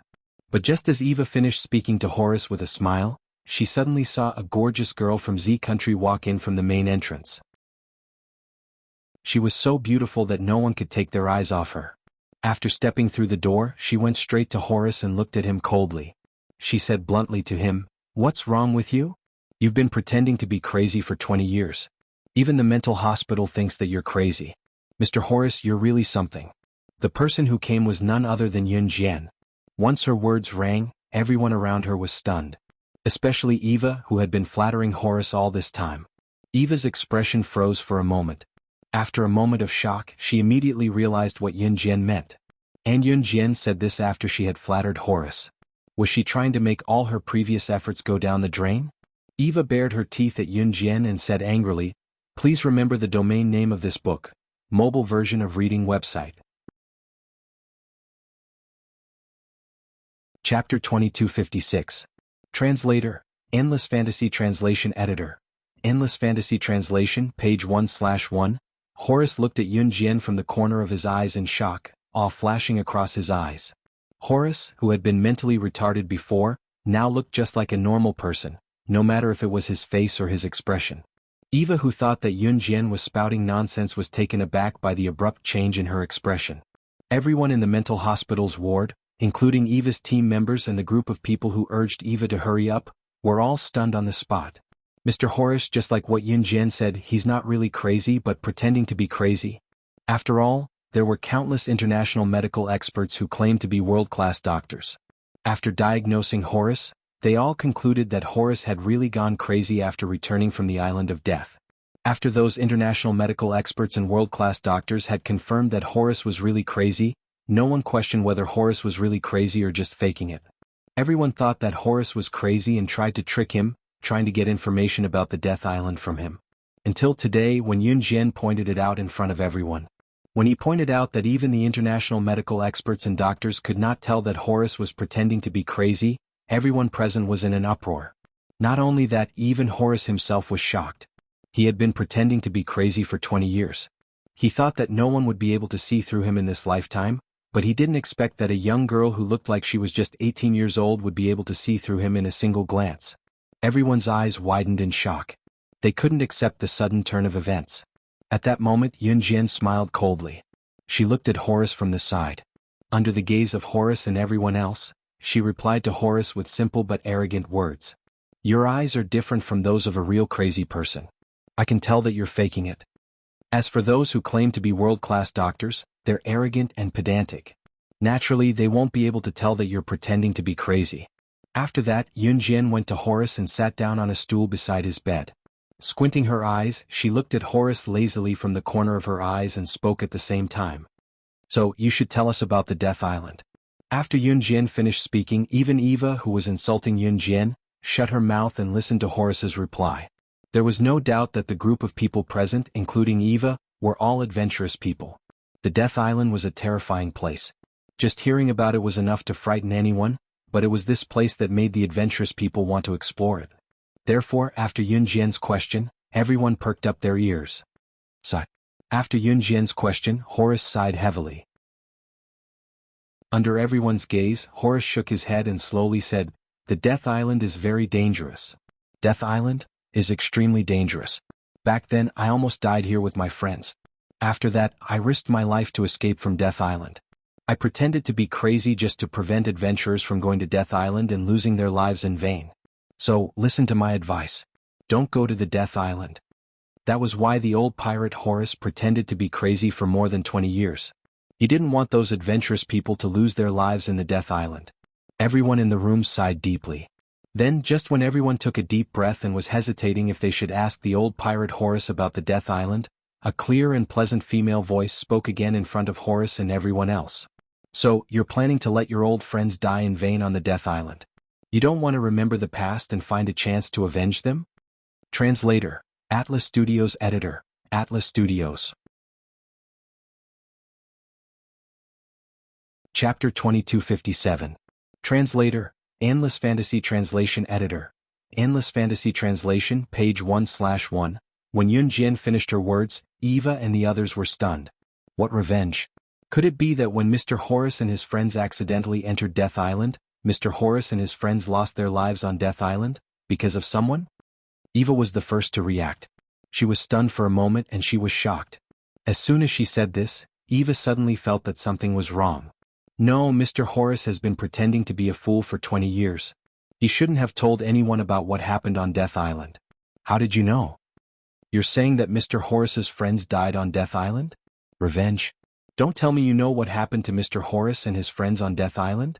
Compared to when she didn't trust Yun Jian in the beginning, Eva's tone towards Yun Jian had changed.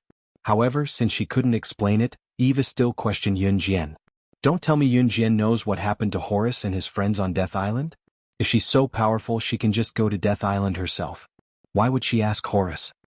Just when Eva thought that Yun Jian was spouting nonsense, she saw Horace's expression change again. Then Horace's expression darkened. He looked at Yun Jian and said in shock, I've never told anyone about this. I've never mentioned this to anyone. How do you know that my friends were killed by living people? Everyone saw Horace's astonishment. Hearing this, Eva and the people standing beside her were all shocked and dazed for a moment. Don't tell me she's right? You don't need to know how I know. You just need to tell me, do you want revenge? Yun Jian pressed her lips together and asked Horace nonchalantly amidst the shocked gazes of the people around her. With that, Horace nodded without hesitation. Of course. Horace clenched his fists as if he recalled something that made him grit his teeth. He was so angry that every cell in his body was trembling. Seeing this scene, the surrounding people became even more suspicious. How did this girl, who was about 18 years old, know about everything that happened to Horace on Death Island? Before they could think further, Yun Jian's lips curled and she spoke again. Then tell me how to get to Death Island. As thanks, I'll avenge you. Yun Jian wasn't a good person. Her goal was simple. Just like everyone else, she wanted to know how to get to Death Island. Many times, if you were to ask someone for help, it would be easier and more effective to grasp the other party's heart than to give him or her 100 gifts. Yun Jian was right. Yun Jian was right. Horace was truly moved. Can you really avenge me? It had been 20 years, but he still couldn't forget what happened on Death Island. However, he had to force himself to forget the series of events that happened on Death Island. It wasn't that Horace didn't want to avenge himself, but he didn't have the strength to do so. Just as Horace said that, Yun Jian's lips curled as she spoke to Horace solemnly in front of everyone, shocking them with her words. In the name of the medical world's hand of death, I solemnly swear to you that as long as you tell me where to go to Death Island, I'll avenge you. Translator, Endless Fantasy Translation.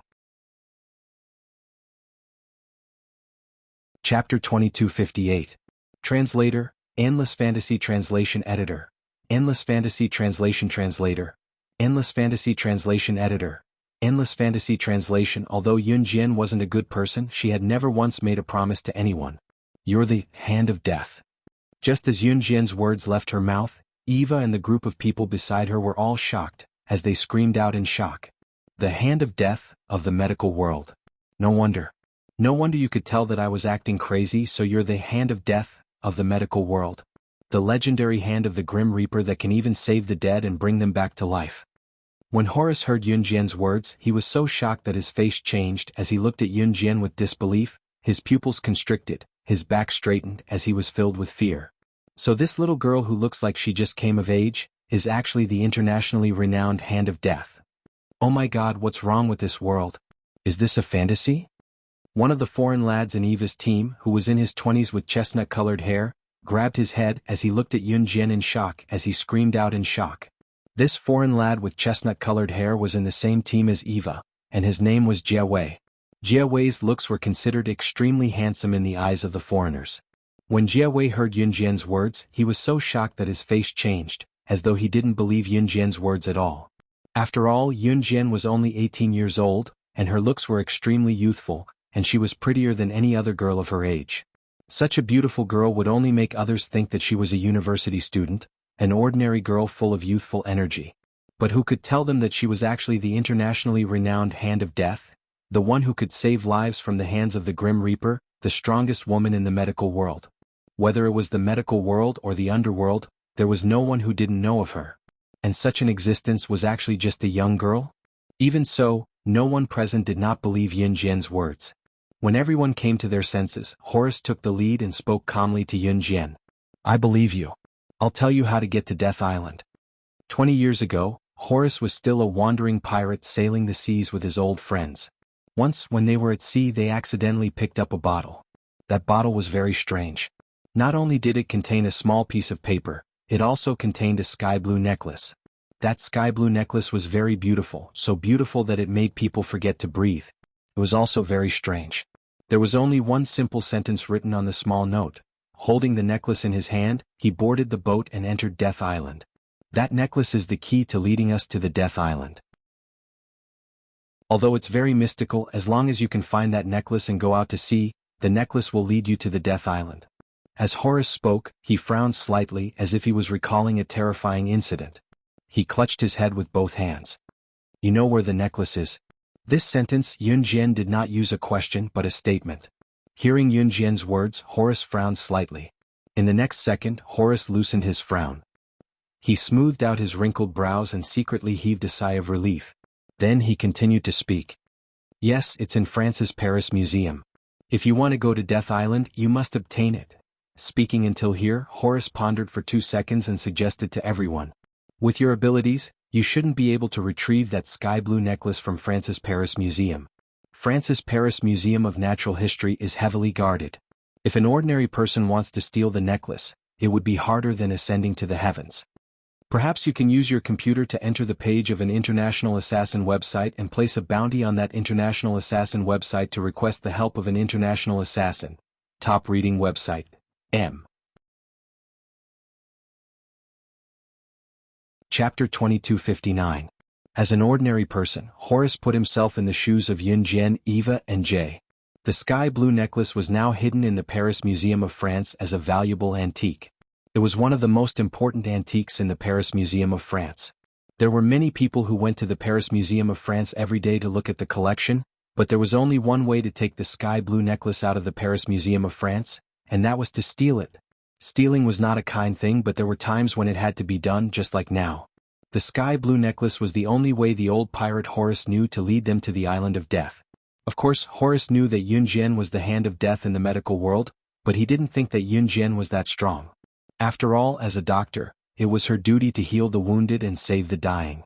A mission like stealing the sky blue necklace was something that Yun Jian couldn't do. As an international figure, if you wanted to assassinate or get something, you could log into the Secret Agent Killer website. The Secret Agent Killer website allowed the employer to post a mission. Once the employer posted a mission, the Secret Agent Killer would see the mission and accept it. Under normal circumstances, as long as the employer paid the price, the Secret Agent Killer would accept the mission. Therefore, if you needed something and you were rich but didn't have the strength, you could log into the Secret Agent Killer website and achieve your goal. Are we going to ask the Secret Agent Killer to help us steal the sky blue necklace? Why don't we just ask the International Thief Organization to help us steal it? Jay, who was standing next to Eva, said as he stroked his chestnut-colored short hair. International Thief Organization? Is it the internationally famous fox hunting organization? We don't know how to get to know them. How do we find the godly thief of the fox hunting organization? Someone frowned and asked. Don't worry. I know them. Leave it to me. Jay was waiting for the person next to him to ask this question. When he heard it, he stroked his short hair again and raised his head proudly. Jay was only in his 20s, and it wasn't strange for a young man like him to be a little arrogant. Yun Jian didn't stop him. Everyone agreed. Jia Wei took out his phone and dialed a number. As soon as the call connected, Jia Wei couldn't help but say, "It's me. I'm Jay. Hey brother, does your fox hunting organization have any godly thieves who can take on the task of stealing a sky blue necklace from the Paris Museum in France?"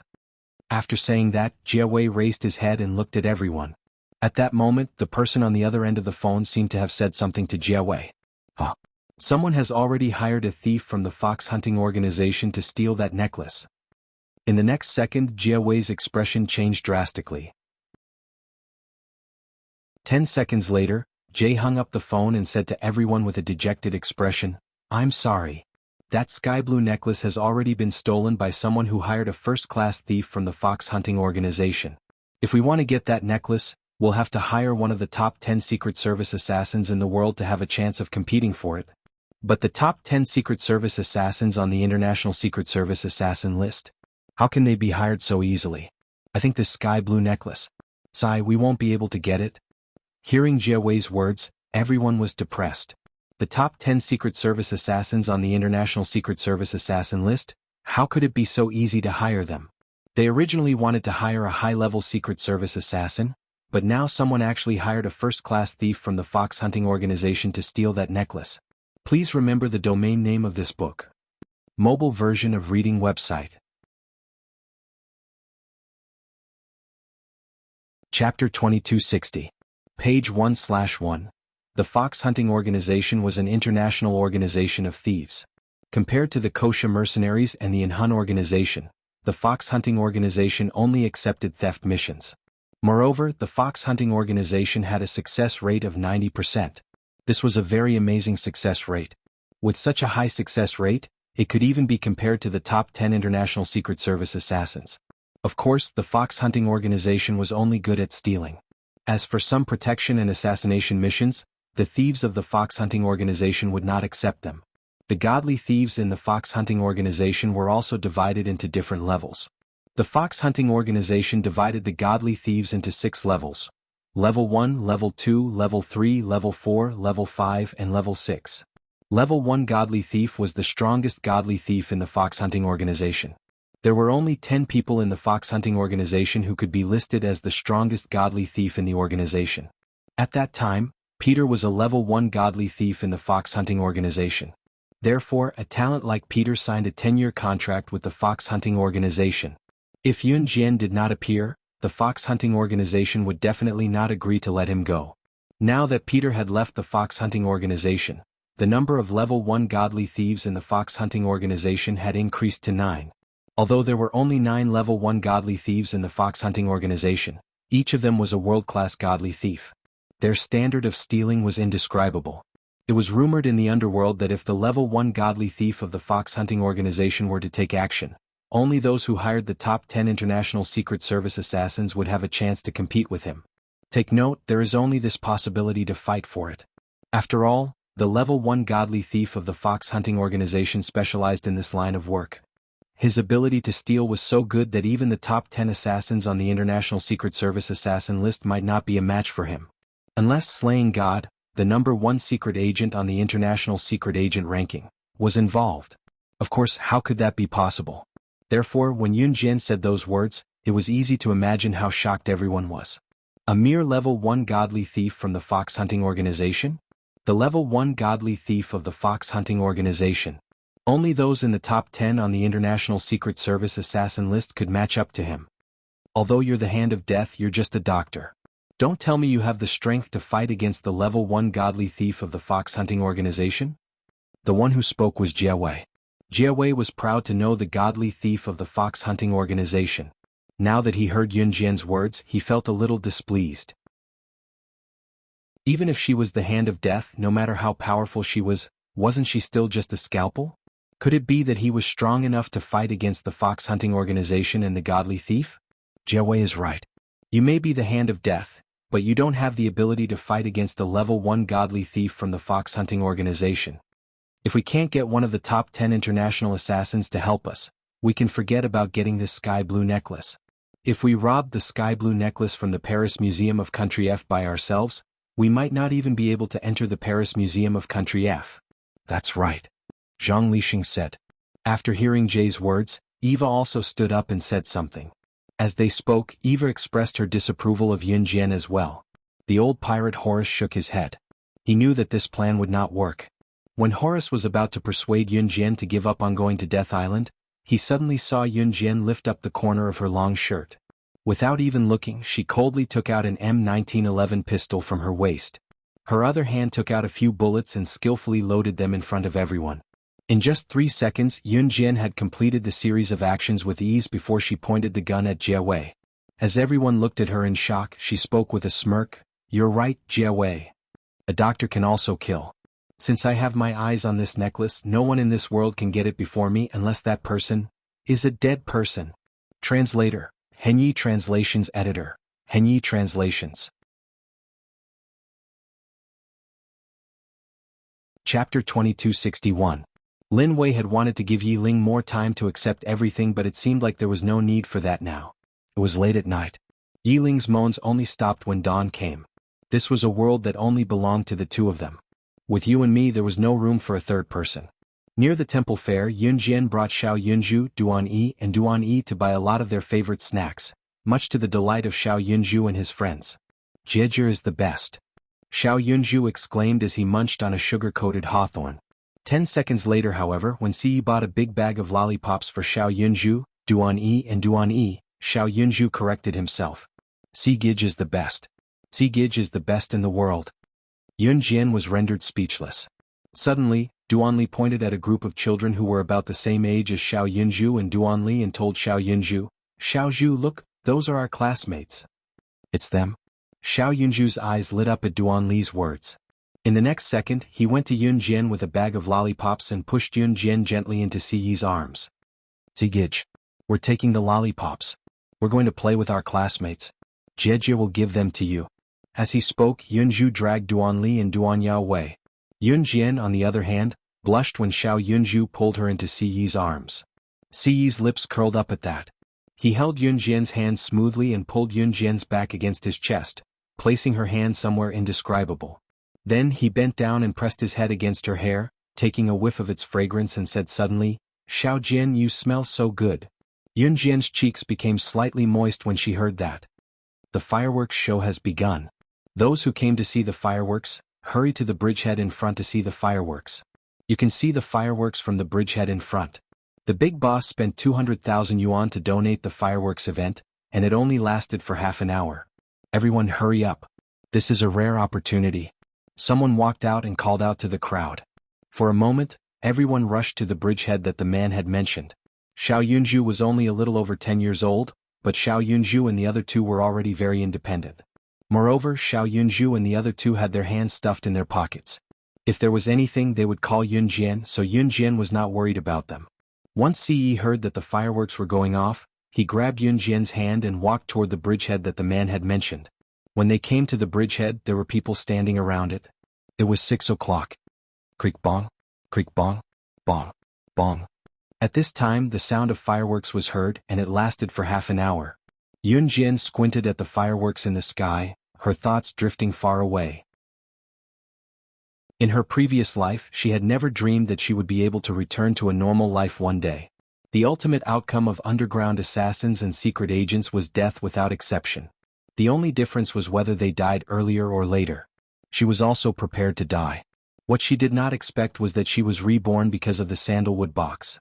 She even met him, the love of her life, the lover that she could give up everything for. She had thought that her life was just like the fireworks, that it would only last for a brief moment. When the fireworks bloomed, it was so beautiful that it was breathtaking. But after a few seconds, when the fireworks burned out, there was no more. It went back with the wind, amazed the world with a single brilliant feat, and then left the world silently.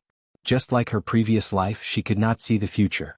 But after her rebirth, everything was different. Even at the end of the world, there would be different fireworks. She, Yun Jian, would protect all that she had obtained with great difficulty, even if she had to die. The existence of the mysterious man made Yun Jian panic, and it would affect the people she cared about. But when had she, Yun Jian, ever been afraid?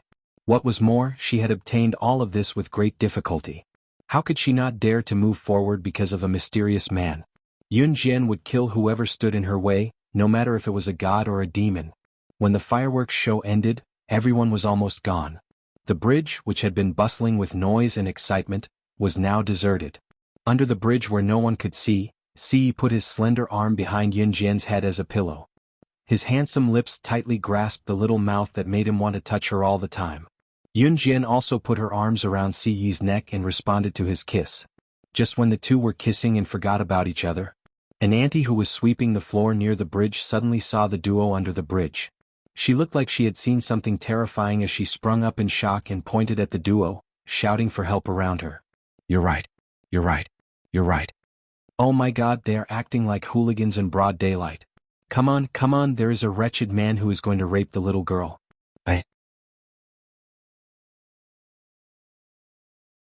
Chapter 2262.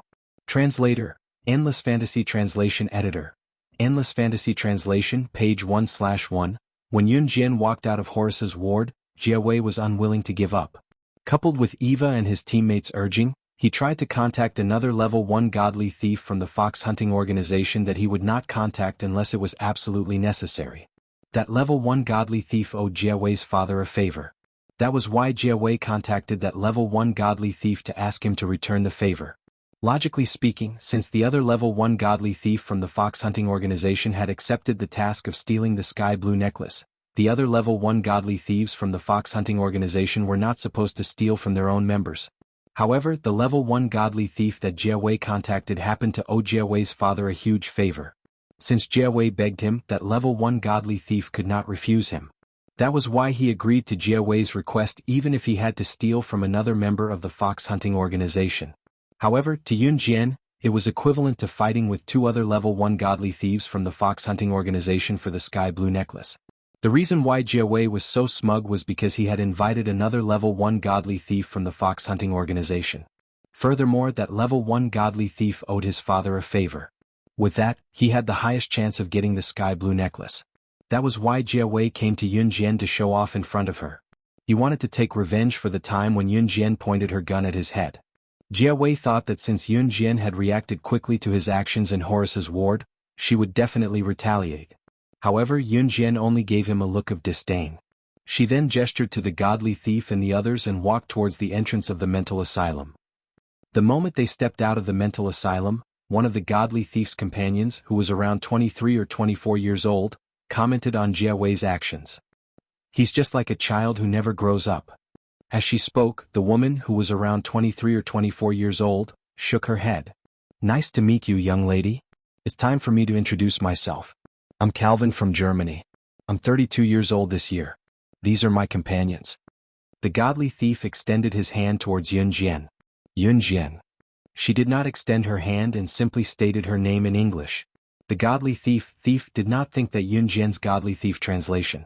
After all, different countries were different. It was normal for people from different countries to not like to extend their hands to show goodwill when they met. "Ella. My name. The godly thief, the godly thief's the godly thief. The thief and the thief and boy thief, the godly thief and was the thief. Thief is translation then, the thief and the thief. Cav's translation is Goggedly translation how translation to translation in. They didn't talk much and arrived at the Paris Museum in France as quickly as possible. The night of the stars ye the night. At 3 in dawn. Yunjian and Calvin arrived at the Paris Museum in France. As soon as he arrived at the Paris Museum in France, he saw a group of people using computers to connect a line and fiddling with something at the entrance of the museum. Looking closely, wasn't this group of people led by Jay and Eva? Among the group of people led by Jay and Eva, there was a very muscular man. Needless to say, this robust man must be a level 1 godly thief from the fox hunting organization. This group of people was using a computer to connect to the Paris Museum in France. They were using the computer to operate something. Their purpose was obvious. They were trying to cut off all the power gates in the Paris Museum. Top reading website, M. Chapter 2263. It was the Paris Museum in Country F. A museum with Paris as its name meant that it was protected by Country F. There were a lot of cultural relics in the museum, so there were a lot of tourists and many staff members in the museum during the day. At night, when the staff members were asleep, there would be a lot of people patrolling the museum, but there weren't many of them. That was because there were cameras installed everywhere in the Paris Museum. Not to mention the cultural relics, even the blind spots of the entrance were installed with cameras. Not even a fly was allowed to fly past the surveillance range of the cameras. The cultural relics in the museum were also illuminated by invisible infrared rays. The infrared rays were invisible to the naked eye, but once someone passed through and was illuminated by the infrared rays would send out a loud alarm. With that, everyone woke up. The Paris Museum was a very dangerous place. The most important thing to do in order to sneak in was to cut off the power switch and cause a blackout in the Paris Museum. However, they couldn't enter the power control room in the Paris Museum, so they could only connect to the power switch from the outside and use their hacking skills to hack the power switch in the Paris Museum. "Mr. Ling Feng, are you done here?" Jia Wei was so anxious that he was sweating. Ling Feng was a level 1 godly thief in the fox hunting organization. At the same time, he owed Jia Wei's father a favor, so he was here to repay the favor by helping Jia Wei steal the necklace. At that time, Ling Feng had hacked the power switch in the museum with his computer for a long time, but it still didn't work. Beginners could use their hacking skills to control computers and hack into large companies to steal money. However, people with strong hacking skills could even use it to hack the power supply of a large place or all the power supply of a large place. Those who were good could even use their hacking skills to make a large venue explode at any time. Of course, the latter could only be done by someone who had reached the pinnacle of hacker skills, such as hacking the power supply of a large venue and using hacker skills to cause an explosion in a well-arranged venue. In the words of the underworld, these were things that only the big shots at the top of the world could afford to play with. "I still need an hour. The power and control room in the Paris Museum in Country F are too complicated. Don't rush." After Ling Feng heard Jia Wei's urging, he calmly moved the computer in his hand and continued to attack the Paris Museum's defense system with his not-so-skilled hacking skills. After Jia Wei heard this, he didn't dare to rush him. At that time, Jia Wei saw Yun Jian's group. "Why are you here now?" Could it be that she wants to take advantage of the time when Mr. Ling Feng is working hard to turn off all the power in the Paris Museum and take advantage of the opportunity to enter the Paris Museum with us? How shameless. When Jia Wei saw this, he didn't even think about it before blurting out these words. However, the moment Jia Wei said this, he saw Yun Jian walk around Jia Wei and walk in front of Ling Feng. "What are you trying to do?" Eva saw this and stood up to stop Yun Jian. However, just as Jay and Eva were looking at Yun Jian as if she was here to cause trouble, Yun Jian suddenly stopped. In front of everyone, Yun Jian spoke nonchalantly and arrogantly to Ling Feng, who was immersed in his computer. "I'm not going to let you down. Please remember the domain name of this book." Mobile version reading website. Chapter 2264. Translator. Endless Fantasy Translation Editor. Endless Fantasy Translation, page 1/1. Yun Jian's words were straightforward, and Yun Jian was standing in front of the godly thief Ling Feng. When Yun Jian's words rang out, everyone including Eva, Jia Wei, Calvin, Ella and Ling Feng were stunned. Yun Jian actually said that the godly thief Ling Feng from the fox hunting organization was so bad that it was suffocating. Ling Feng, who was called useless by Yun Jian in public, stopped what he was doing and turned to glare at Yun Jian when he heard what she said. Ling Feng did not stop what he was doing, nor did he retort with harsh words. It was as if he wanted to prove himself as he worked harder on the computer that was connected to the Paris Museum's circuit. "Mr. Ling Feng, you can do it." Seeing Ling Feng continue to work hard on the computer, Jia Wei was delighted. He felt that Ling Feng would be able to break through the Paris Museum's circuit and achieve his goal. "Yeah. Mr. Ling Feng, you can do it." After Eva heard Jia Wei's words, she raised her hands and stood behind Ling Feng, cheering him on. At that moment, Jia Wei, Eva, and the others had placed all their hopes on Ling Feng. Yun Jian also stood behind Ling Feng with her arms crossed. Ling Feng from the fox hunting organization was a man of few words, but if someone provoked him with words, he would not retaliate. Instead, he would use violent actions to prove himself. This was the personality trait of the fox hunting organization's godly thief Ling Feng. In the underworld, anyone who had the slightest connection with Yun Jian's identity as a special agent, Yun Jian knew the person's identity like the back of her hand. Identity, gender, personality, weapon, and so on. Yun Jian had purposely provoked Ling Feng with her words. As expected, Yun Jian's words had provoked Ling Feng to work even faster on the computer. "No, I still need at least 45 minutes to cut off all the circuit gates in the museum. By the time I cut off all the circuit gates, Gui Ling would have already snuck into the museum and stolen the necklace," Ling Feng said as he continued to fiddle with the computer. If one took a closer look, they would be able to see that when Ling Feng said this, there was a thin layer of sweat on his forehead. Gui Ling must be the other godly thief from the fox hunting organization. At the same time, he must be the fox hunting organization's job and the godly thief who wanted to infiltrate the Paris Museum to steal the necklace. The power in the museum's art translation. Mr. Ling Feng, how is the other godly thief from the fox hunting organization going to enter the museum and steal the necklace before us? Mr. Ling Feng? Jie Wei heard Ling when he heard Ling's words, Ling Feng's words. Not everyone like you guys. Translation. Not everyone is the fox hunting organization, not to translation. Yun Jian translation, just, is Ling. Translation. Ling Feng translation. Of Jie Wei and the others were stunned when they heard Yun Jian's words. At the same time, Yun Jian was already standing beside Ling Feng.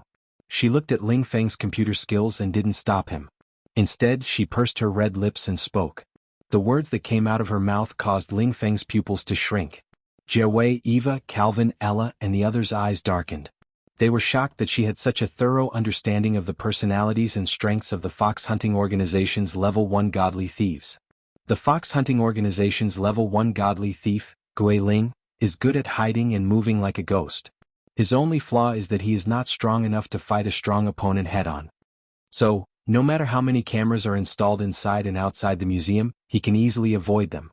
The fox hunting organization's level 1 godly thief, Ling Feng, is good at fighting head-on. He is strong and knows a little about hacking, but his biggest weakness is that he can't hide under all the surveillance cameras. He is only suitable for head-on battles. So, we must cut off the power in the museum and cut off all the surveillance cameras in order to successfully sneak into the museum. Ling Feng is what I said, correct? Translator, Tim. Editor, Tim. Chapter 2265. Yun Jian's words were not a question to Ling Feng, but an affirmation. After she said that, Ling Feng, who had been using the computer to try and cut off all the power in the museum, suddenly stopped when he heard Yun Jian's words. How did you know? All the information of the level 1 godly thieves in the fox hunting organization is encrypted and sealed by professionals. Other than the few people at the top of the world, no one else knows about this. Ling Feng stopped what he was doing and turned around to look at Yun Jian. His face was full of shock and fear. All the information of the level 1 godly thieves in the fox hunting organization was encrypted and sealed. Normal people would not be able to find out what the level 1 godly thieves in the fox hunting organization were good at and what their weaknesses were. As a person in the underworld, the last thing they should do was to expose their weaknesses to others. Therefore, the fox hunting organization valued the information of the godly thieves in the organization. Once their weaknesses were exposed to the enemy, they would most likely die. Therefore, Ling Feng had just buried his head in the computer and did not mention why the level 1 godly thief in the same organization, Gui Ling, was able to sneak into the Paris Museum. However, he did not mention that he was going to sneak into the Paris Museum like Gui Ling to take back the necklace. This involved Ling Feng's and Gui Ling's weaknesses. After all, Ling Feng and Gui Ling were godly thieves in the same organization. If the two of them exposed each other's weaknesses, it would not benefit either of them. Yun Jian had pointed out all of Gui Ling's and Gui Ling's strengths and weaknesses so accurately. This gave Ling Feng a great shock. It was as if he was naked in front of Yun Jian. This feeling made Ling Feng terrified. Mr. Ling Feng, I think she's purposely messing with your thoughts. Just ignore her. She wants to use your hands to reap the benefits. You can't let her have her way. Seeing that Ling Feng was shocked by Yun Jian's words, Jie Wei, Eva, and the others were also shocked. However, after regaining his senses, Jie Wei thought about it again. Just a moment ago, Yun Jian was acting so powerful and even said things like asking the useless Ling Feng to move aside. In the end, she didn't have any ability at all. She was deliberately pretending to know when she didn't know so that Ling Feng would think that she really knew. After Ling Feng successfully turned off all the electricity in the museum, he brought them into the museum. Then while Ling Feng was fighting with Gui Ling, he snatched the sky blue necklace before Ling Feng could. After saying that to Ling Feng, Jie Wei turned to Yun Jian and bared his teeth at Yun Jian. I'm telling you, I'm the one who invited Mr. Ling Feng here. When Mr. Ling Feng cuts off all the electricity in the museum, don't even think about going in with us. When Jie Wei said this to Yun Jian, he said it in a fierce tone. When Yun Jian heard Jie Wei's words, she sneered. It's time. Just as Jie Wei was waiting to see what Yun Jian would say to refute him, Yun Jian suddenly spoke up. What do you mean by that? Jie Wei was dumbfounded when he heard that. In the next second, Yun Jian took off her thick down jacket in front of everyone and handed it over to AI La. After taking off the thick down jacket, everyone saw that Yun Jian was only wearing a black tights and a pair of black leather pants. The black leather pants had 2 butterfly knives strapped to her thighs. 2 silver pistols were strapped to her waist and an eagle claw was strapped to her back. In an instant, she changed from a teenage girl to a secret agent assassin. Jay, Eva, Calvin, and the others couldn't help but be stunned when they saw this scene. Before anyone could react, Yun Jian leaped to the thick and tall wall almost within a second, barely avoiding the danger line. Before she left Jie Wei and the others with a soundless message that made Jie Wei puke blood in exasperation. Alright, I forgot to mention that I'm best at concealment. Surveillance cameras have no effect on me, so I'll be leaving first. Please remember the domain name of this book. Mobile reading website.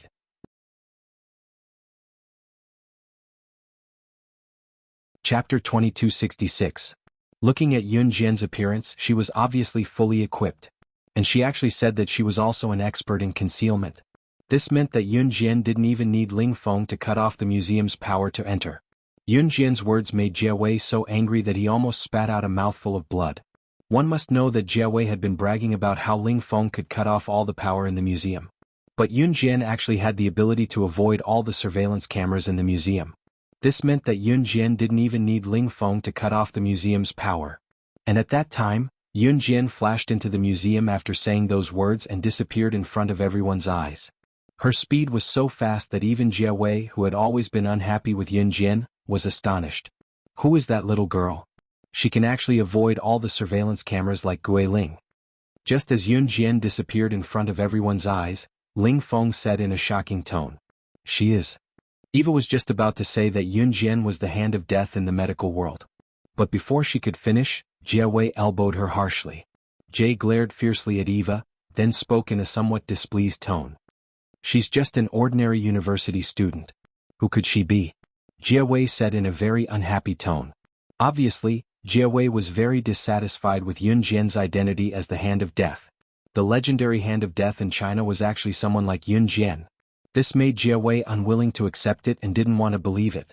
Just as Jie Wei finished speaking, Ling Feng's incomparably shocked voice suddenly rang out, making Jie Wei, Eva, Text, Ella, and everyone else present suddenly tremble after hearing it. That's really incredible. Gui Ling's concealment, avoiding cameras and infrared rays, is the strongest among the level 1 godly thieves in the fox hunting organization. Who is that girl? She actually has the same ability as the strongest level 1 godly thief in the fox hunting organization, Jie Wei. At that moment, Yun Jian had already avoided layers and layers of 360-degree surveillance cameras in the Paris Museum and quickly arrived at the outside of the Paris Museum. The Paris Museum was indeed an international museum. The surveillance cameras at night were installed. Even a fly would have a hard time flying past its range. But this wasn't a problem for her. Yun Jian was currently leaning against the wall of the Paris Museum. She was looking at the window on the 3rd floor of the Paris Museum. After gauging the height, Yun Jian took out the prepared eagle claw from her waist and held it in her hand. The eagle claw seemed to have a life of its own as she lightly swung it to hook the claw onto the window on the 3rd floor. She tugged on the rope that held her talon tightly. After making sure that the talon had hooked onto the edge of the window on the 3rd floor, she turned sideways and stepped on the wall. It took her less than 3 seconds to make her way to the window on the 3rd floor. He took out the iron wire that he had prepared beforehand from his hair and inserted it into the lock of the window on the 3rd floor. With a gentle tug, the window opened. She opened the window, jumped in, and closed the window. Yun Jian executed the series of actions smoothly without making any noise in the silent night. It took less than 10 seconds for Yun Jian to climb into the window on the 3rd floor from the wall on the 1st floor. Yun Jian had just climbed into the window on the 3rd floor when she heard a noise not far away. Her eyes shifted slightly and she rolled to the side to hide in the dark. At this moment, 2 soft male voices came from not far away and entered her ears. Someone just reported that an international thief came to our museum to steal the necklace tonight. Brother, which international thief do you think is so powerful to target us? It doesn't matter who it is. What's important is that no matter who it is, he won't be able to escape today. Moreover, our people have already protected the necklace. No matter how powerful the international thief is, he can't steal the necklace in front of so many Interpol officers.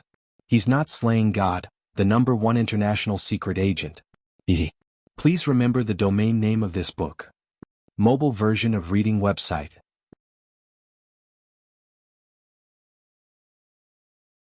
Chapter 2267. The two men's voices sounded, and there was a hint of teasing in their conversation. Yun Jian narrowed her eyes. Someone reported that an international thief had come to the museum tonight to steal the necklace? In other words, the necklace has been completely guarded by the Interpol? This would be a fatal blow to any international thief. However, after Yun Jian heard this, her eyes narrowed even more. At this moment in the museum hall, in a transparent glass safe, a string of sky blue necklaces was stored. The sky blue necklace did not look like jade. Just by looking at it with the naked eye, one could not tell what material this sky blue necklace was made of. However, the necklace emitted a pale blue light under the dim yellow light in the museum hall. The pale blue light seemed to have an innate magic that made people want to approach it unconsciously. The necklace was so beautiful that it made people forget to breathe. Officer Xing, can that thief really steal the necklace? At this moment, in front of the blue necklace in the center of the hall, a criminal police officer asked another criminal police officer who was obviously in a higher position than him. After hearing this person's question, the somewhat handsome criminal police officer, who was called Officer Xing, frowned tightly and immediately responded, "Yes, Officer Xing, as long as I'm here, no international thief can steal anything from me." Officer Xing said solemnly. Of course, unless they met that woman. However, 10 minutes after Officer Xing finished speaking, the power and lights in the hall were suddenly cut off. Seeing this, Officer Xing's pupils shrank, but he quickly reacted and turned around to rush to the location of the sky blue necklace. Protect the necklace. Immediately contact the relevant personnel to open the power gate. Officer Xing yelled at his subordinates as he rushed. However, just as he said this, Officer Xing suddenly noticed a figure flash behind the transparent glass safe where the necklace was locked. Stop. Officer Xing rushed forward, trying to stop the other party. But before he could catch up, the figure that suddenly flashed by had already disappeared in front of everyone. Damn it. He got away. Officer Xing saw this and did not chase after him. Fortunately, the necklace was not stolen. Officer Xing heaved a sigh of relief. He thought that the thief could not steal the necklace, so he gave up on it and left. After all, to steal the necklace under everyone's nose, it only took 3 seconds.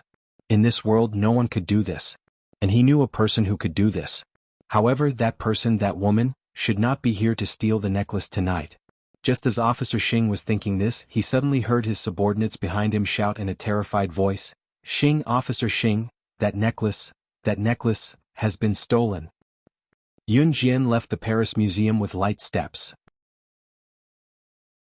Unlike when she came, she was now holding a sky blue necklace. The necklace's light blue glow in her hand. Not long after she exited the museum, she ran into Jia Wei, Ling Feng, Calvin, and others who had successfully made their way in. That necklace? It's mine. Give me the necklace. Seeing the necklace in Yun Jian's hand, Jia Wei's expression changed. He wanted to rush over and snatch it. However, before Jia Wei could rush over, Ling Feng's expression changed. He stopped Jia Wei and seemed to have realized something was wrong. At the same time, Yun Jian lifted the necklace and waved it in front of Jia Wei. Even if I give you the necklace, you won't be able to take it out of the Paris Museum. Yun Jian's words were ambiguous. Hearing this, Jia Wei's expression changed. What do you mean? However, just as Jia Wei finished speaking, a large group of Interpol walked over and surrounded Yun Jian, Ling Feng, and the others. Officer Xing, who was guarding the necklace in the museum's lobby, led a group of subordinates and calmly walked over to them. At the same time, beside Officer Xing was a young man in his late 20s. The young man wore a mask and was tall and thin. When Officer Xing and the young man arrived, Ling Feng's expression changed drastically. Gui Ling Yu. Ling Feng looked at the young man beside Officer Xing and his pupils constricted. Please remember the domain name of this book. Mobile reading website.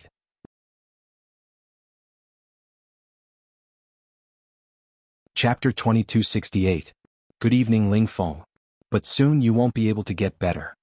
At that moment, the young man, who was Gui Ling, looked at Ling Feng and coldly said these words to Ling Feng. Ah, Gui Ling, thanks to you, I was able to catch this group of thieves. Oh right, there's also a level 1 godly thief from the fox hunting organization, Ling Feng. The harvest this time is really not bad. Officer Xing chuckled. It turned out that it was Gui Ling who reported that an international godly thief had snuck into the Paris Museum. Gui Ling had contacted Officer Xing long ago.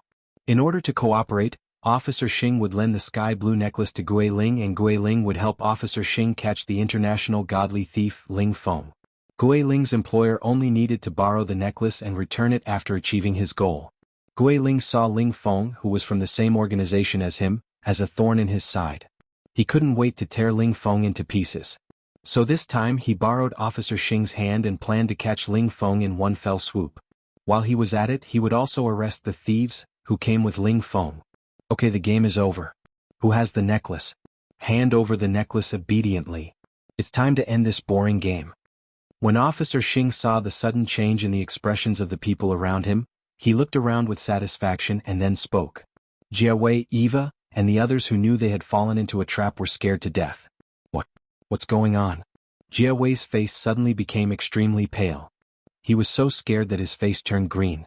Just as he started to tremble, Jiawei suddenly pointed at Yun Jian and said loudly to Officer Xing, "She stole that necklace. It has nothing to do with us. We didn't even do anything. If you want to catch someone, catch her." Being caught by Interpol was no joke. Especially with a thief like Ling Feng, it was something that could cost them their lives.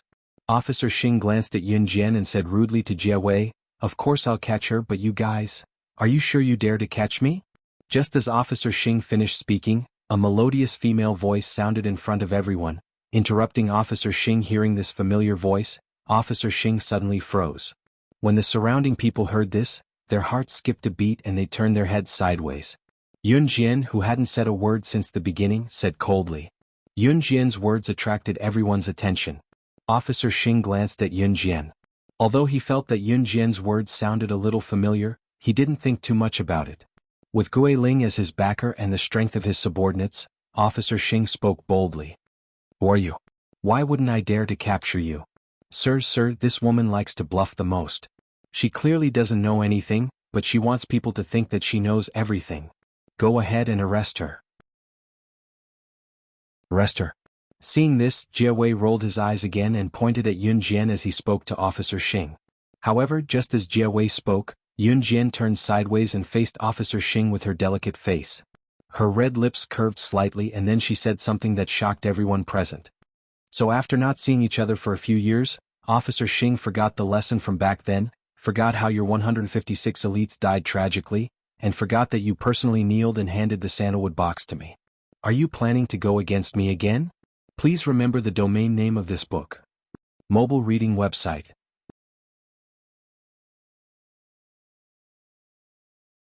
Chapter 2269. In her previous life, when her younger brother was kidnapped, Langsha wanted Yun Jian to bring the sandalwood box to exchange hostages with him. Back then, the sandalwood box was very popular. Top international leaders and even some old guys who had been in seclusion for many years came out to fight for it. Some of them even hired top-secret agents or mercenaries to fight for the sandalwood box even at the cost of their lives. And the sandalwood box was obtained by Yun Jian from Officer Xing rather than a fight. It was more accurate to say that Officer Xing personally knelt and handed the sandalwood box to Yun Jian. This Officer Xing was an international-level criminal police officer. His international status was very high because Officer Xing had captured countless international felons. He had even participated in the arrest of a very powerful 3S level wanted criminal back then. Back then, the sandalwood box fell into Officer Xing's hands. However, this sandalwood box had not been in Officer Xing's hands for long. Before Officer Xing could warm the sandalwood box, a terrifying woman appeared. That woman was Yun Jian. Back then, Officer Xing swore that he would never hand over the sandalwood box. Later, Yun Jian killed all 156 of his elites in front of him. In the end, Officer Xing was forced to kneel in front of Yun Jian in public and hand the sandalwood box to Yun Jian. This incident was the shame of Officer Xing's career. At the same time, it was also Officer Xing's nightmare. Officer Xing did not know who that woman was, but after that, whenever he thought of that woman, Officer Xing would wake up from his dreams. Therefore, in Officer Xing's heart, Yun Jian's behavior was not only the shame of his career, but more importantly, it was a nightmare that would make Officer Xing break out in cold sweat every time he thought of it. Originally, Officer Xing thought that the terrifying woman would never stand in front of him again in his life. He never expected, this woman actually changed her face and appeared in front of him again? Officer Xing was so scared that his forehead was covered in cold sweat. He looked at Yun Jian in horror and opened his mouth, but he was so scared that he could not say anything. What is this woman saying? She actually said that our handsome and brave Officer Xing personally knelt in front of her and handed that sandalwood box? Who does she think she is? Southern Sea Guanyin? Slaying God, the #1 on the international secret agent ranking? What a joke. This was really going to make people laugh to death. Officer Xing, let's quickly arrest this thief. An Interpol officer standing next to Officer Xing, who was also Officer Xing's subordinate, suddenly laughed out loud after hearing Yun Jian's words. When he was done laughing, he sneered at Yun Jian with a slightly mocking gaze and spoke with a smirk. Not many people knew that Officer Xing had knelt down and presented the sandalwood box to Yun Jian. At least no one knew about it now, including Officer Xing's subordinates. Hearing Officer Xing's subordinate refuting Yun Jian in such a tone, Jia Wei, Eva, and the others instantly breathed a sigh of relief.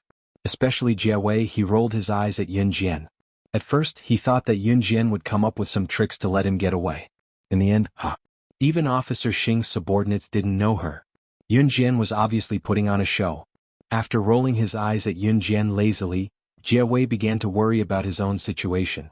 Was he really going to be arrested together with Ling Feng? However, just as Officer Xing's subordinate and Jia Wei finished speaking, the surrounding people suddenly saw Officer Xing looking at Yun Jian as if he had seen a ghost. His face turned pale and his lips turned pale. Then he looked at Yun Jian and said in horror, "Please remember the domain name of this book." Mobile version of reading website.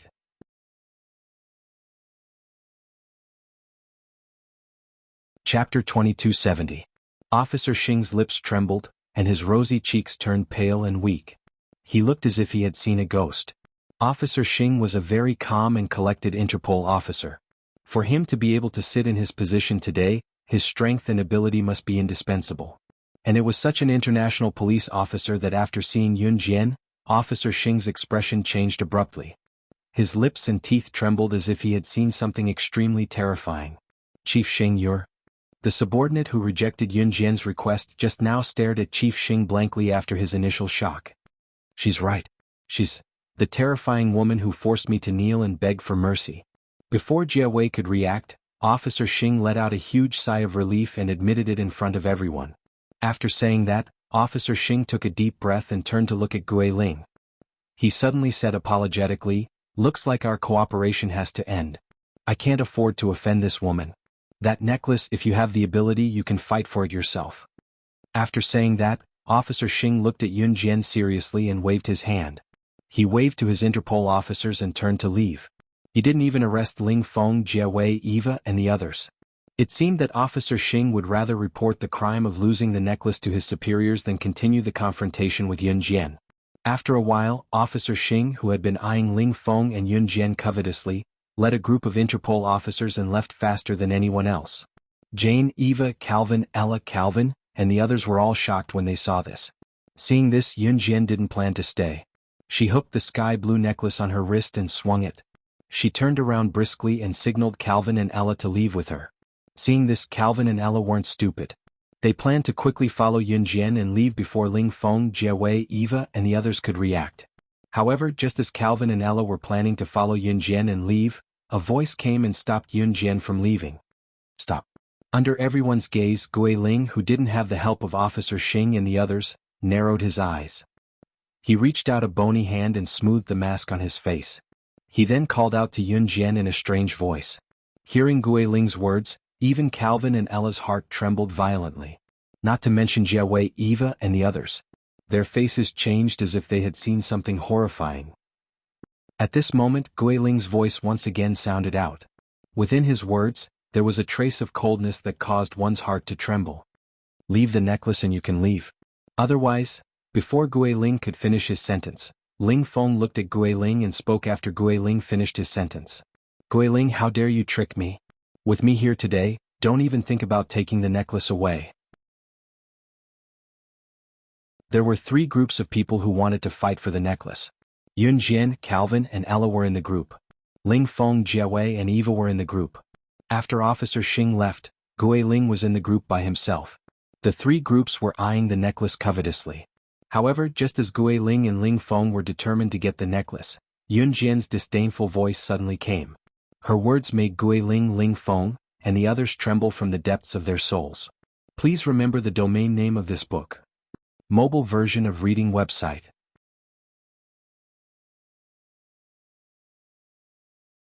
Chapter 2271. Page 1/1. Yun Jian said as she lightly swung the sky blue necklace on her hand. The necklace hung on Yun Jian's index finger as if it would fly out of Yun Jian's hand if she wasn't careful. However, she maintained a leisurely and complacent expression from beginning to end. It was as if she was facing the threat of Ling Feng and Gui Ling, two first-class godly thieves from the fox hunting organization. She did not feel the slightest bit of panic or fear. "Mr. Ling Feng, didn't you say that you're an expert in direct combat and that you're strong? Let's defeat that woman and the other first-level thief and take the necklace." Jia Wei suggested quickly, remembering that Yun Jian had mentioned Ling Feng's prowess back then. The woman was, of course, Yun Jian. To Jia Wei nothing else mattered. The most important thing was for Ling Feng to take the necklace back from Yun Jian's hands. Hearing Jia Wei's words, Yun Jian's lips curled even tighter. She lightly pursed her lips and sneered.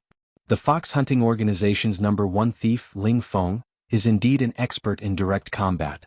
However, have you forgotten that there is always someone stronger? Just because Ling Feng is an expert doesn't mean that he's the strongest. Yun Jian smirked coldly, her nonchalant expression making everyone's heart race.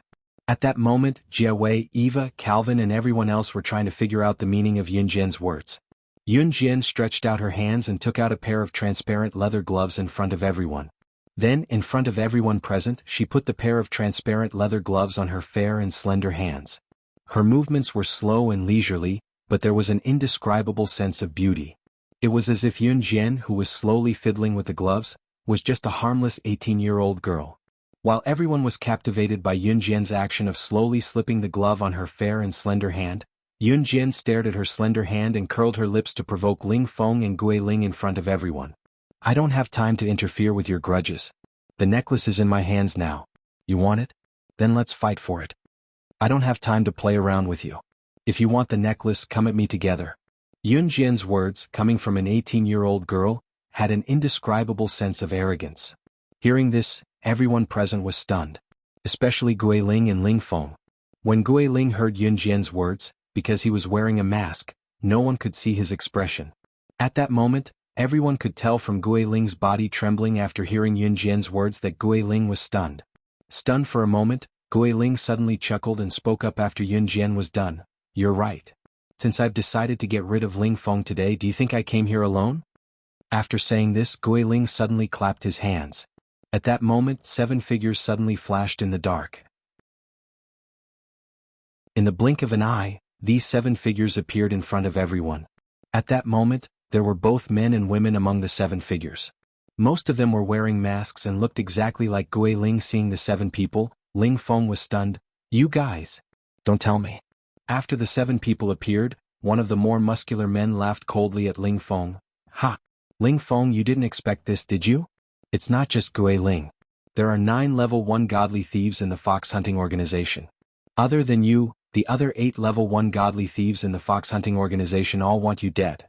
That's right, the 7 people who appeared were the 9 level 1 godly thieves in the hunting fox organization, other than Gui Ling and Ling Feng. The 7 of them, including Gui Ling, all wanted Ling Feng dead.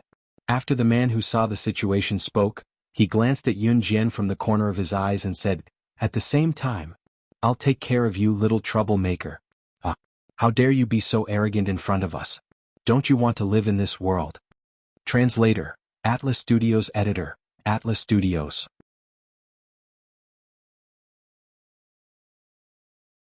Chapter 2272. This unforeseen event caught everyone off guard. Gui Ling wanting to deal with Ling Feng was already out of everyone's expectations. Now, it had become the case that the other 8 level 1 godly thieves from the hunting fox organization wanted to kill Ling Feng. In other words, the 7 level 1 godly thieves from the hunting fox organization who suddenly appeared had the same idea of killing Ling Feng. Since they all had the same idea, then no matter how powerful Yun Jian was, it would be good if she could match up to Gui Ling. Now Gui Ling had helpers. Gui Ling's helpers weren't ordinary people. They were the famous level 1 godly thieves from the hunting fox organization. There were 7 of them in total. Usually, the appearance of a level 1 godly thief from the hunting fox organization was enough to cause a commotion. But now, the only 9 level 1 godly thieves from the hunting fox organization were all present. And the 8 level 1 godly thieves wanted to kill one of them. Yun Jian actually dared to speak to Gui Ling in such a tone. Even if she didn't die, she would die from her own stupidity. Seeing this, Jay, Eva, Calvin, Ella, and the others all sucked in a deep breath and were stunned for a moment. This time Yunjian was really done for. Gui Ling wasn't alone. With the arrival of his 7 helpers and Yunjian saying such outrageous words, she had completely sent herself to a dead end. Hearing the words of the more muscular level 1 godly thief, Ling Feng suddenly shook his head and laughed. After laughing, he seemed to have given up on his own life. He raised his head and met the eyes of the 8 level 1 godly thieves including Gui Ling and laughed. I, Ling Feng, have stolen countless rare treasures in my life, but I have never done anything to harm anyone's life. You want to kill me? This is a foregone conclusion. No matter, from the moment I stepped into the world of godly thieves, I didn't plan to leave alive. But they are innocent. Take it as my last plea to you, let them leave. Take the necklace. Ling Feng pointed at Yunjian, Jiawei, Calvin and the others as he spoke to the 8 level 1 godly thieves, including Gui Ling.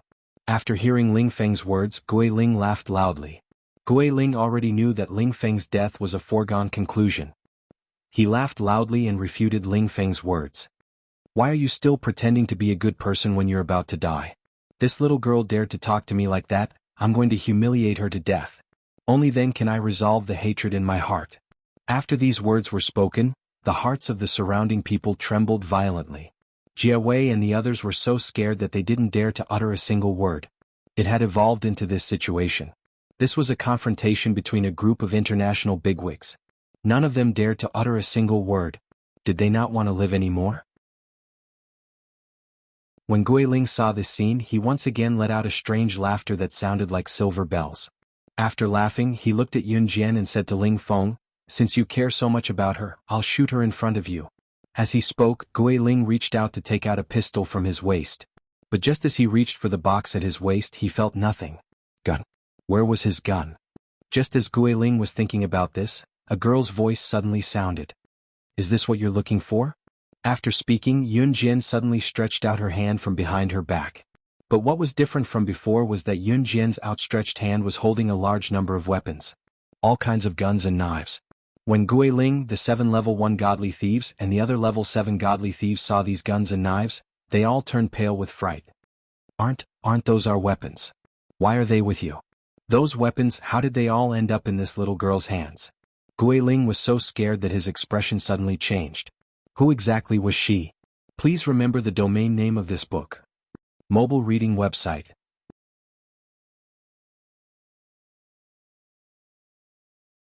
Chapter 2273. The Fox Hunting Organization was founded not too long ago. When the Fox Hunting Organization was founded as a thieving organization, the head of the Fox Hunting Organization had invited various international bigwigs to a banquet. Yun Jian, also known as Slaying God, was not the top secret agent on the international secret agent chart at that time. The head of the Fox Hunting Organization, Long Shi, had founded a thieving organization because of Yun Jian's reminder. When Slaying God first started her career, she did not accept assassination missions, but various cultural relics instead. When Yun Jian became Slaying God, she did not make a name for herself by going through the usual assassination missions. When she first started her career, she only accepted thieving missions and would occasionally accept assassination missions. Slaying God completed her thieving missions smoothly no matter how many people tried to stop her. She had never failed a thieving mission since she took on thieving missions. Regular thieving masters would more or less make mistakes, but Slaying God, who had just left the Enhun organization, not only became the most powerful thief in the history of thieving masters in the shortest amount of time. Later on, no matter how many people tried to stop her, she could complete her missions smoothly. That was not all. During the period when Slaying God took on thieving missions, she would send a theft notice to the owner of the treasures she had her eyes on before she stole them. In other words, when she stole a treasure, she had to tell the owner of the treasure that she was here to steal it. If he had the ability, he should be prepared. Even so, whenever Slaying God took on a thieving mission, even if the owner knew in advance that she was going to steal the treasure and hired numerous international bigwigs to guard it, there was nothing they could do. What was more terrifying was that not only did Slaying God manage to steal the treasure even when the owner of the treasure knew that she was going to steal it and hired numerous international bigwigs to guard it. Furthermore, they did not even know when Slaying God's men had stolen the treasure. That level of arrogance had caused an international uproar in the shortest amount of time. There were even people who said that Slaying God was not human but a ghost. Only a ghost could do such a thing. That was what the international community was saying. Slaying God was known as the Grandmaster of Thieving Masters back then because she was invincible. After that, Slaying God switched to assassination missions. Her influence on the international scene was so great that it led to the Blood Night incident. After the Bloody Night incident, Slaying God shot to fame and became a global sensation. At that time, the head of the fox hunting organization, Long Shi, listened to Yun Jian and established the fox hunting organization. As for Yun Jian, she was naturally invited by the head of the fox hunting organization, Long Shi, as the Grandmaster of the Great Thief World with the highest VIP seat. At that time, this incident caused a sensation all over the world. Everyone present knew about it. Gui Ling and Ling Feng, who were standing in front of Yun Jian, as well as the 7 godly thieves from the fox hunting organization, had all heard about this matter. Therefore, when they heard Yun Jian's words, everyone revealed shocked expressions. The progenitor of the thief god world. You're the progenitor of the thief god world? Isn't the ancestor of the thief god world?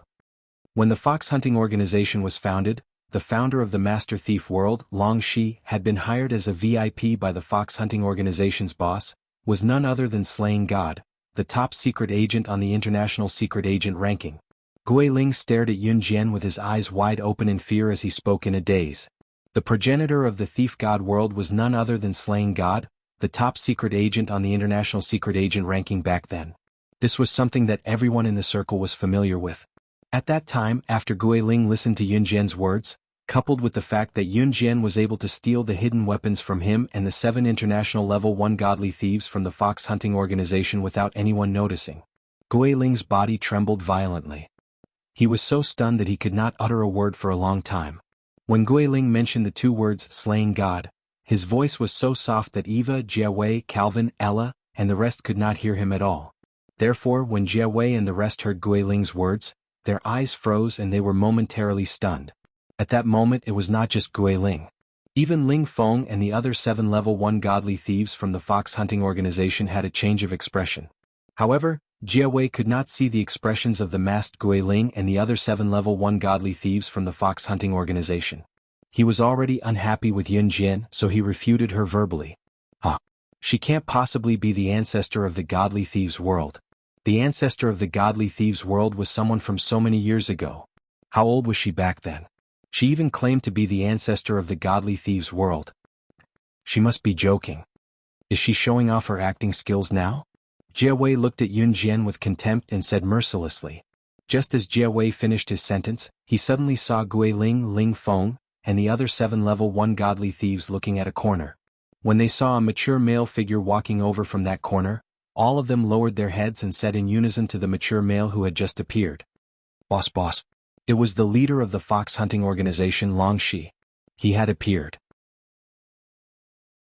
When Long Shi, the leader of the fox hunting organization, appeared in front of everyone's eyes, he first scanned the surroundings with his majestic aura. When he saw Yun Jian, his pupils trembled violently.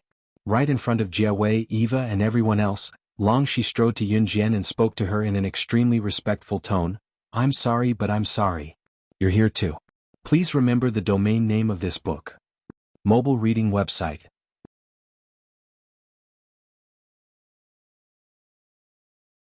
Chapter 2274. Page 1/1. Long Shi was already 35 years old. To be able to become the leader of the fox hunters at this age, he was already considered young and promising. Long Shi was considered a mature man. Although he was already 35 years old, his appearance was not bad and his skin was well maintained. Just from his appearance alone he gave off a different kind of handsome vibe. The fact that Long Shi had walked up to Yun Jian in front of everyone and said that in public was enough to make one thing clear. Yun Jian was the ancestor of the thieves. This unforeseen event not only frightened Jiawei and the others, even Gui Ling, Ling Feng, and the others who had already guessed this point had their faces turned pale with fright. It was not surprising that Long Shi could recognize Yun Jian. Before her rebirth, Yun Jian's appearance was always changing in front of outsiders. She always wore a human skin mask on her face. Yun Jian's current body was the same as her body when she was slaying God in her previous life. When she was reborn into this body she was only a little more than 1.6 meters tall. Yun Jian was the same as in her previous life, 1.65 meters tall. Her body was also the same as in her previous life. She was so perfect that no one could find fault with her. Moreover, Long Shi was very familiar with Yun Jian. Just by looking at Yun Jian's intimidating aura, he had already recognized Yun Jian. Seeing this scene, Guiling, Ling Feng, and the other 7 level 1 godly thieves of the fox hunting organization suddenly changed their expressions. Jia Wei, who had said that Yun Jian was addicted to showbiz, sucked in a sharp breath from the shock. His rosy cheeks that had just warmed up were now ashen and pale as a sheet.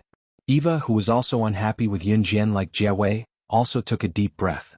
Put away your respectful attitude. I haven't seen you for a few years and I didn't expect you to be so good at acting. Where's that cocky attitude you used to have in front of me? Yun Jian glanced at Long Shi. She crossed her arms in front of her chest, waiting to see how long she was going to act. When everyone heard this, they couldn't help but be slightly shocked. From what Yun Jian said, she seemed to be very close to the boss of the fox hunting organization, Long Shi. Heh, don't you seem to enjoy the feeling of being respected and worshipped by others? Tell me which brats in my organization offended you just now. I'll catch them and cook them for dinner later. After Yun Jian said this, Long Shi, who had been looking at Yun Jian with respect and had even lowered his head to speak to Yun Jian with a trembling tone, suddenly seemed to have changed into a different person. He walked up to Yun Jian and spoke in the tone of an old friend. As he spoke, Long Shi glanced left and right at Guiling, Ling Feng, and the other 7 level 1 godly thieves. He looked as if he had seen his prey. It was as if Yun Jian said who had offended her, Long Shi would really capture them and cook them. The appearance of the fox hunting organization's boss was something that no one had expected. At that time, Guiling, Ling Feng, and the other 7 level 1 godly thieves were like deflated balloons. They all lowered their heads and didn't dare to say a word. It was only then that Long Shi came to Yun Jian's side and spoke to her with a grin. "Aya, my little S, look at you. It's only been a few years since we last met and you've become even more beautiful. Look at your breasts, your butt. Eske, speaking of which, little S, for years ago I said that I would marry you when you grow up. Are you not going to consider it? Sigh, I'm afraid that no one in this world would want such a cruel woman like you.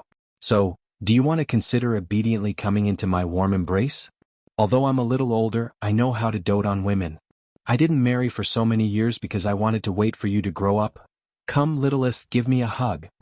Little S was the unique name that Long Shi used to address Yun Jian. 4 years ago, Long Shi had told Yun Jian that he would marry her when she grew up. At that time, Yun Jian hadn't been reborn yet. She had never thought about love, so she didn't reject Long Shi nor did she agree to him. What Yun Jian did not know, however, was that Long Shi's eyes shone with sincerity when he said those words that sounded like a joke. At that time, after Long Shi said that last sentence, he really reached out to hug Yun Jian. Even though Yun Jian didn't give him a chance to hug her and avoided him every time, Long Shi didn't give up. He was waiting for her to accept him. However, before long she could reach out to hug Yun Jian, a slender and handsome figure suddenly appeared in front of everyone. In the next second, a slender hand grabbed Long Shi's hand that was about to hug Yun Jian while a long leg kicked Long Shi 10 meters away mercilessly. At the same time, a magnetic and enraged voice boomed out of the blue. "What are you talking about? That's my woman. Stay away from my woman." Translator, Atlas Studios Editor, Atlas Studios. You're tuning in to the Dreamy Chapters YouTube channel.